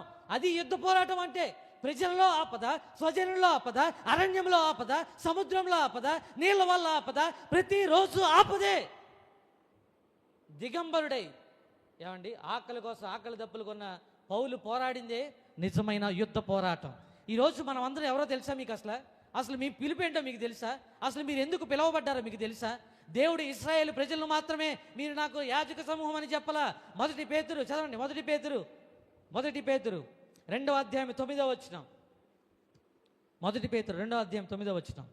అయితే మీరు చీకటిలో నుండి ఆశ్చర్యకరమైన తన వెలుగులోనికి మిమ్మల్ని పిలిచిన వాణి గుణాతిశయములను ప్రచురింప నిమిత్తము ఏర్పరచబడిన వంశమును, రాజులైన యాజక సమూహమును, పరిశుద్ధ జనమును, దేవుని సొత్తైనా. మీరు నమ్మారు ఈ మాట? మీరు నమ్ముతున్నారు ఈ మాట? దేవునికి స్తోత్రం చెప్పండి గట్టిగా. దేవునికి స్తోత్రం చెప్పండి గట్టిగా. ఇదిగో మనమందరం ఎవరు? రాజులైన యాజక సమూహం. దేవునికి స్తోత్రం కలుగును గాక. ఆనాటి ఇశ్రాయేలులే కాదు, ఎంతమంది అయితే చీకటిలోంచి ఈరోజు వెలుగులోకి వచ్చారో మీరందరూ కూడా ఎవరై అంటే రాజులైన యాజక సమూహం. ఇప్పుడు రాజులు ఏం చేయాలి? రాజులు ఏం చేయాలండి? తిని పడుకోవాలా? వసంతకాలమున వెళ్ళిపోండి అక్కడికి. వసంతకాలమున 2వ సమూయేలు 11వ అధ్యాయము. ఇదిగో ఒక రాజు ఇశ్రాయేలీయులకు దీపం వంటి వాడు, దేవదూతల జ్ఞానం కలిగిన వాడు, దేవుని హృదయానుసారుడు, దేవుని చిత్తాన్ని సంపూర్ణంగా నెరవేర్చగలిగిన ఒక రాజు వసంతకాలమున రాజులు యుద్ధమునికి వెళ్ళే సమయాన దావీదు యోవాబును అతని వారిని పంపగా ముట్టడి వేసిరి. అయితే దావీదు యెరూషలేమునందు దావీదు ఎవరైనా ఇశ్రాయేలు ప్రజలందరికీ రాజు. మనమందరం ఎవరు? రాజులైన యాజక సమూహం. మనం ఉట్టి రాజులమే కాదు, యాజకత్వం చేసే రాజులం. మనం పోరాడవలసింది ఎవరి మీద? మీరు పోరాడున్నది శరీరాలతో కాదు, కానీ ప్రధానులతోనూ, అంధకార సంబంధమగు దురాత్మ శక్తులతోనూ, ఆకాశ సంబంధమైన దురాత్మ సమూహములతోనూ మనం పోరాడాలి. కానీ మనం ఏం చేస్తున్నాం? 3 పూట్ల తినేసి మంచం ఎక్కేసి హాయిగా ఉదయం 9 కాడి నుంచి సాయంత్రం 9 వరకు, లేకపోతే రాత్రి 9 నుంచి సాయంత్రం 9 వరకు కాళ్ళు చాపుకుని హాయిగా పడుకుంటున్నాం. వసంతకాలమున యుద్ధం చేయాల్సిన రాజు. వసంతకాలం అంటే ఆశీర్వదించబడే కాలం, వసంతకాలం నూతనమైన కార్యాలు జరిగే కాలం, వసంతకాలం దీవించబడే కాలం. అలాంటి కాలంలో రాజులందరూ యుద్ధానికి వెళితే ఇదిగో అప్పటి వరకు యుద్ధ ప్రావీణ్యుడైన ఒక రాజు ఏం చేశాడంట? నిలిచిపోయాడంట. ఇంతకుముందు నీ జీవితం, ఇంతకుముందు ఇక్కడ కూర్చున్న చాలామంది జీవితాల్లో దేవునితో ముఖాముఖిగా మాట్లాడే అనుభవం కలిగిన వారు ఉన్నారు. ఇదిగో దేవుడు ప్రార్థన చేస్తే దేవుడు అప్పటికప్పుడే మాట్లాడే అనుభవం కలిగిన భక్తులు ఇక్కడ చాలామంది ఉన్నారు. వారు ప్రార్థిస్తే స్వస్థతలో జరిగిన అనుభవం కలిగిన వారు ఉన్నారు. వారు ప్రార్థిస్తే దెయ్యాలు వెళ్ళగొట్టబడిన అనుభవం కలిగిన వారు ఉన్నారు. వారు ఏది ప్రార్థిస్తే దేవుడు వారికి అది అనుగ్రహించిన అనుభవం కలిగిన వారు ఉన్నారు. కానీ వీరందరి పరిస్థితి ఈరోజు ఎక్కడుంది అంటే వారి ఆత్మీయ జీవితం ఒక దగ్గర నిలిచిపోయింది. ఏమైందంట? నిలిచిపోయింది. ఆత్మీయ పోరాటంలో ముందుకు సాగవలసిన భక్తి జీవితం ఒక దగ్గర నిలిచిపోయింది. నిలిచిపోతే ఏమైపోయింది? అపవాది ఎంటర్ అయిపోయాడు. ఇదిగో అంతకుముందు పారిపోయాడే, అలాగూ పారిపోవలసిన బ్రతుకు మరలా ఎంత ఘోరమైన పరిస్థితితో తెలుసా ఇది? దావీదు అంతకుముందు పారిపోయాడు ప్రాణాన్ని కాపాడుకోవడానికి. మరలా ఎప్పుడైతే వెళ్ళకుండా యుద్ధాన్ని జరగకుండా నిలిచిపోయాడో మరలా పారిపోవాల్సిన బ్రతుకు వచ్చిందా రాలేదా? ఎవరి చేతిలో? ఇంతకుముందు ఎవరో పరాయుడి చేతిలో, కానీ ఇప్పుడు సొంత కొడుకు చేతిలోనే పారిపోవాల్సిన పని. ఎంత ఘోరమైన అవమానం ఇది!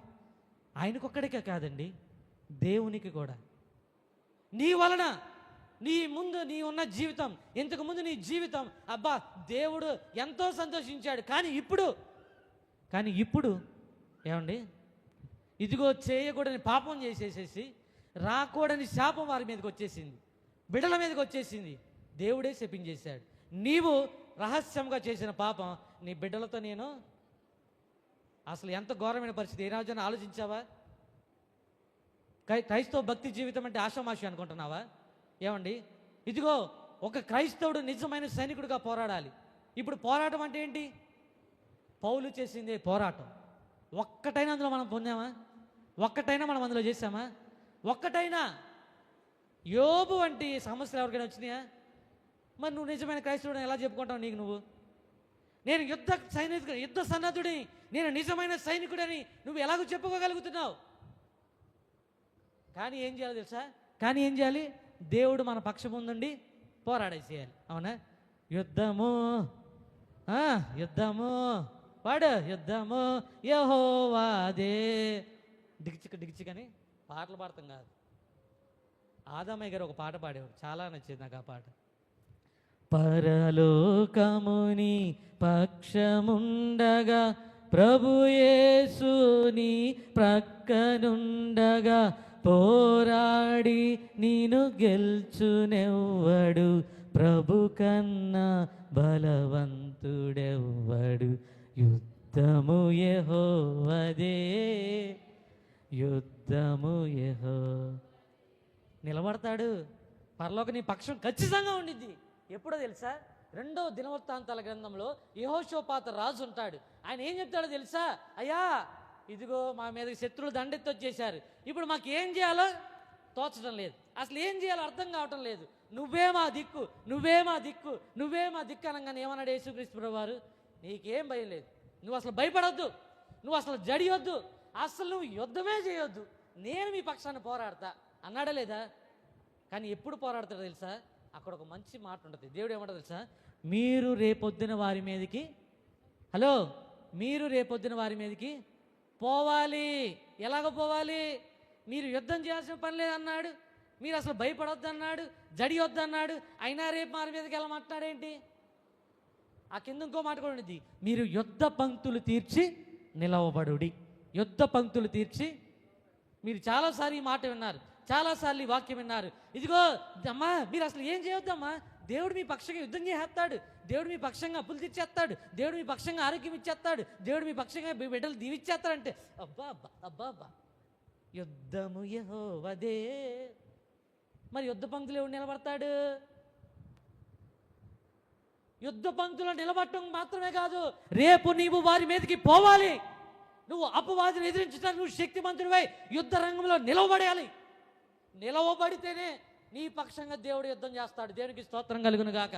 నువ్వు నిలబడగలగాలంటే అసలు యుద్ధ రంగంలో నిలవబడే సైనికుడు ఒక లక్షణాలు నీలో ఉండాలి.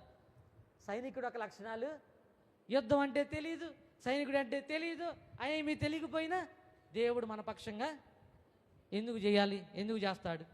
ఒక మంచి మాట చెప్తాను చూడండి. ప్రతి క్రైస్తవుడు, every Christian must be A soldier, not just a soldier, he should be the strongest one, and the strongest man must be filled with the holiness. అర్థమైందా?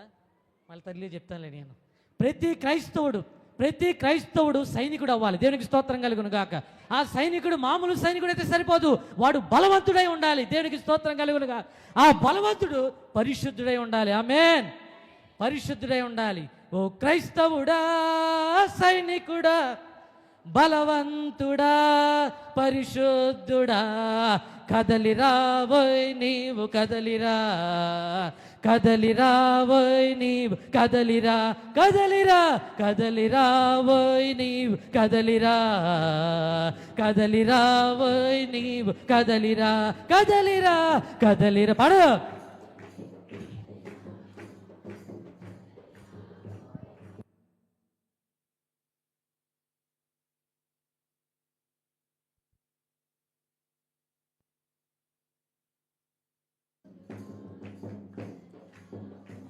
ఆమేన్. ఎక్కడికి కదిలొస్తా? దేనికి కదిలి రావాలి? క్రీస్తు కొరకు నువ్వు కదిలి రావాలి. దేవునికి స్తోత్రం కలుగునుగా. నీ సొంత రక్షణకై నువ్వు కదిలి రావాలి. దేవునికి స్తోత్రం కలుగునుగాక. నశించిపోతున్న ఆత్మల భారం కొరకు నువ్వు కదిలి రావాలి. దేవునికి స్తోత్రం కలుగునుగాక. ఇది ఒక క్రైస్తవుడి నిజమైన లక్షణం. మీకు చెప్పిన మాట నేను రివర్స్లో చెప్తాను చూడండి.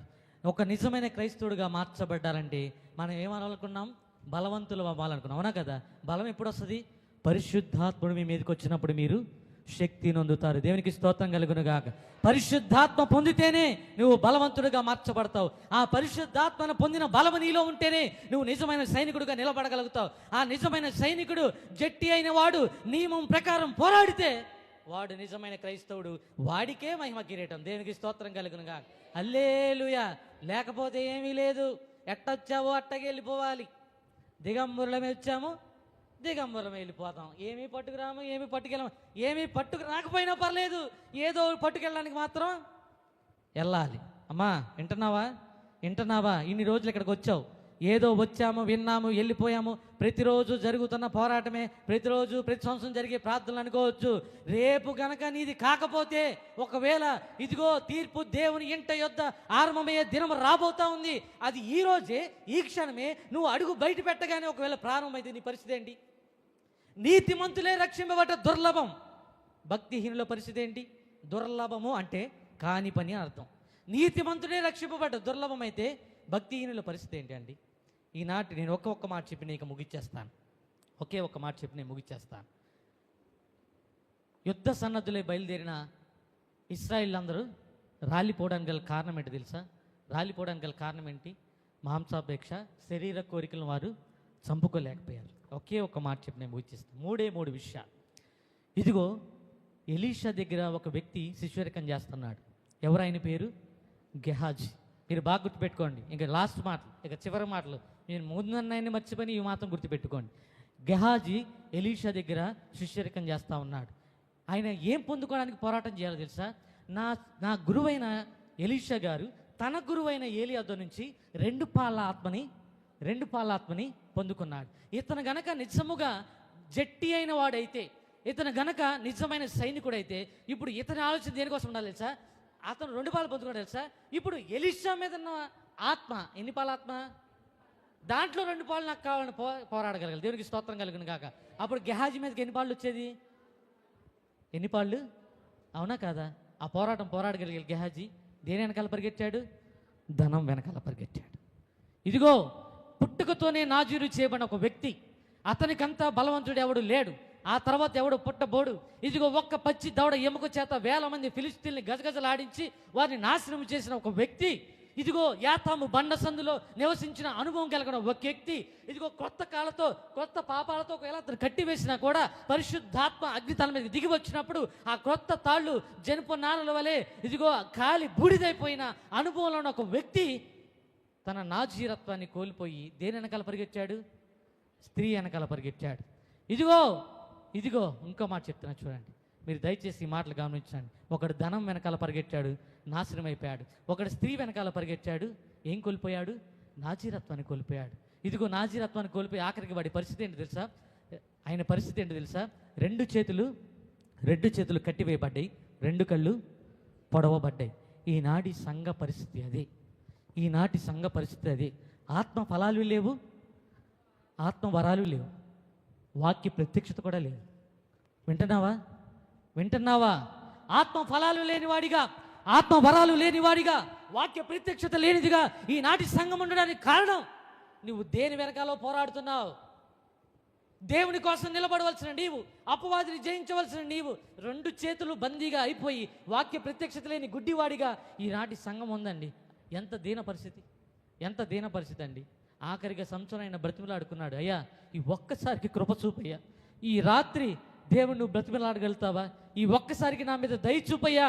నేను పోగొట్టుకున్న అభిషేకం, నేను పోగొట్టుకున్న సహవాసం, నేను పోగొట్టుకున్న ఆ బలము ఈ రాత్రి నేను పొందాలని ఏ రోజైనా అడుగుతున్నావా నీవు? అడగాలి. ఇంకొక మాట, ఇదిగో ఎముకల లోయలో ఉన్నది ఎవరో తెలుసా? ఎముకల లోయలో ఉన్నది ఎవరో? ఏమండి? చచ్చిపోయిన కుళ్ళిపోయిన ఎముకలు కాదు అవి. వాటిలోకి జీవం వచ్చినప్పుడు అవి మహా గొప్ప సైన్యం అండి, మహా గొప్ప సైన్యమైన ఆ సంఘము ఎముకల లోయలో చచ్చిపోయిన పరిస్థితిలో ఉంది. ఈనాటి అనేక క్రైస్తవ సంఘాలు అదే పరిస్థితిలో ఉండడానికి కారణం ఏంటి? వీరి పోరాటం ఆత్మ సంబంధమైనదిగా లేదు. ఒకనాటి జీవితం ఎక్కడో ఆగిపోయింది, పోరాడవలసిన ఆత్మీయ జీవితం ఒక దగ్గర నిలిచిపోయింది. ఈ రోజైనా పోరాడటం మొదలుపెట్టు. నిలిచిపోయిన నీ ఆత్మీయ జీవితాన్ని ముందుకు కొనసాగించడానికి ప్రయత్నించు. దేవుడు నిన్ను లెక్కింపచాలని మహా గొప్ప సైన్యముగా నిలబెట్టబోతున్నాడు. దేవునికి స్తోత్రం కలుగును గాక. ఇదిగో తన మహా గొప్ప పరిశుద్ధాత్మ బలముతో దేవుడు నిన్ను నింపి అపవాది వేసే అగ్ని బాణములు ఎదుర్కొనే శక్తిమంతుడిగా నిలబట్టుకు దేవుడు తన సర్వాంగ కవచాన్ని నీకు ధరింపజేసి నిజమైన సైనికుడిగా నిన్ను నిలబెడతాడు. అప్పుడు ఎన్ని పోరాటాలే వచ్చినా, ఎన్ని ఆపదలే వచ్చినా, ఎంతమంది నిన్ను ఎదిరించినా కూడా నువ్వు ఏం చేయగలుగుతావు తెలుసా? అన్నిటినీ జయించి కనానులో నువ్వు అడుగు పెట్టగలుగుతావు. దేవునికి స్తోత్రం కలుగునుగాక. అట్టి కృప దేవుడు మనందరికీ ఈ రాత్రి అనుగ్రహించునుగాక. ఆమేన్. అందరం ప్రార్థన చేసుకుందాం. అందరం మోకాల మీదకి వచ్చినట్లయితే కొద్ది నిమిషాలు ప్రార్థన చేసుకుందాం. కొద్ది నిమిషాలు దేవుని సన్నిధిలో ప్రార్థన చేద్దాం.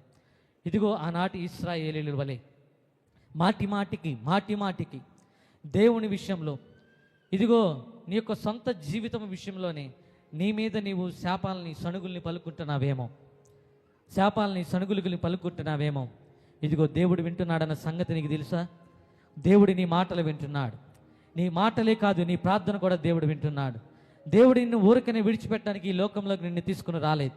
ఇదిగో నేను నిజ క్రైస్తవునిగా చేసి, విశ్వాసమందు సంపూర్ణునిగా చేసి, ఆ నిత్య రాజ్యంలో పరిశుద్ధునిగాను, నిష్కలంకులుగాను, నిందారహితులుగాను మనలందరినీ కూడా నిలవబెట్టడానికి ఇదిగో ఆయన తన పరిశుద్ధమైన రక్తమును మన కొరకు దారబోసాడు. వాటన్నిటినీ మర్చిపోయి ఇహలోకంలో దేనికోసమో పరిగెట్టాలని ఆ ఆలోచన ఇకనైనా మానుకో. గెహాజీ వలె ధనం వెనకాల పరిగెట్టడానికి మానుకో. సంసోను వలె స్త్రీ వెనకాల పరిగెట్టడం మానుకో. ఇదిగో ఎలీషా వలె 2 ఆత్మ కొరకు, 2 పాల ఆత్మ కొరకు దైవజనుడు వెన్నట్టే ఉండి దైవజనుడు ఎక్కడికి వెళితే అక్కడికి వెళ్ళడం నేర్చుకో. దేవుడు ఎక్కడికి నడిపిస్తే అక్కడికి నడువు. పరిశుద్ధాత్మ దేవునికి నీ జీవితాన్ని నువ్వు అప్పచెప్పుకోగలిగితే ఈ రాత్రి దేవుడు నీ జీవితంలో ఒక నూతనమైన కార్యం చేయబోతా ఉన్నాడు. దేవునికి స్తోత్రం కలుగునుగా. ప్రార్థన చేద్దాం. ఓ రీకందరమ షియందరలరబా, ఓ రీకాబా రకాల రీకందరబా. ఓ thank you lord, thank you lord, thank you lord. అయ్యా అయ్యా నన్ను జ్ఞాపకం చేసుకో. ఈ రాత్రి ఒక్క మాట నీవు మాతో మాట్లాడు, ఒక్క మాట మాట్లాడు నాయన. అయ్యా నీవు మాట్లాడితే మా జీవితాలు వెలిగించబడతాయి, నీవు మాట్లాడితే మా జీవితాలు నూతనపరచబడతాయి, నీవు మాట్లాడితే మా జీవితాలు ఈ చీకటిలోంచి నిత్యమైన వెలుగులోకి మేము నడిపించబడతాము నాయన. ఇన్ని రోజులు మేము పోరాడుతుంది ఆత్మ సంబంధమైన పోరాటం అనుకున్నాము, కానీ ఇదిగో శరీర సంబంధమైన పోరాటం మేము అనుకోలేదు ప్రభా. ఈ రాత్రి నీవు మాతో మాట్లాడారయ్యా. ఇదిగో యుద్ధమందు ఉండవలసిన నేను మిద్దె మీద ఉన్నానయ్యా. ఇదిగో మిద్దె మీద ఉన్నానయ్యా. చూడరాని కార్యము చూశాను, చేయకూడని పాపము చేశాను. గురి లేని వాడినై, గమ్యము లేని వాడినై, ఆత్మను కోల్పోయిన దీనుడినై ఏమి చేయాలో దిక్కుతోచని పరిస్థితిలో ఉన్నానయ్యా. యేసయ్యా, యేసయ్యా ఒక్కసారి జ్ఞాపకం చేసుకోనైనా. ఇదిగో వాక్య ప్రత్యక్షత లేక, కళ్ళు పొడవబడిన వాడినై, ఆత్మ ఫలాలు లేక, ఫలభరితమైన జీవితము లేక, ఆత్మవరాలు లేక, అయ్యో ఏ అపవాది అయితే ఇదిగో అగ్నిబాణాలు వేస్తే వాటి చేత బందీనైపోయి ఉన్నానయ్యా. ఈ రాత్రి నాకు విడుదల కావాలి, ఈ రాత్రి నా కుటుంబానికి విడుదల కావాలి, ఈ రాత్రి నా బిడ్డలకు విడుదల కావాలి, ఈ రాత్రి నా భర్త జీవితంలో విడుదల కలగాలి, ఈ రాత్రి నా సంఘ జీవితంలో విడుదల కలగాలని నోరు తెరిచి కొద్ది నిమిషాలు ప్రార్థన చేయమ్మా. దేవుడు విడుదల ఇవ్వబోతా ఉన్నాడు, దేవుడు విడుదల ఇవ్వబోతా ఉన్నాడు. ఓ రీకాబా రష్యందరల రమ షేకేబో రీకాల రబాల రీకాల. అందరం ప్రార్థన చేద్దాం. కొద్ది నిమిషాలు ప్రార్థన చేద్దాం. స్తోత్రం స్తోత్రం స్తోత్రం. ఓ రియాన్ తురామ షియాన్ దరాల రబా బాబా. ప్రార్థన చేయి, నోరు తెరిచి ప్రార్థన చేయి. ఓ దేవానికే స్తోత్రాలు స్తోత్రాలు స్తోత్రాలు నాయన. పరిశుద్ధుడా పరిశుద్ధుడా.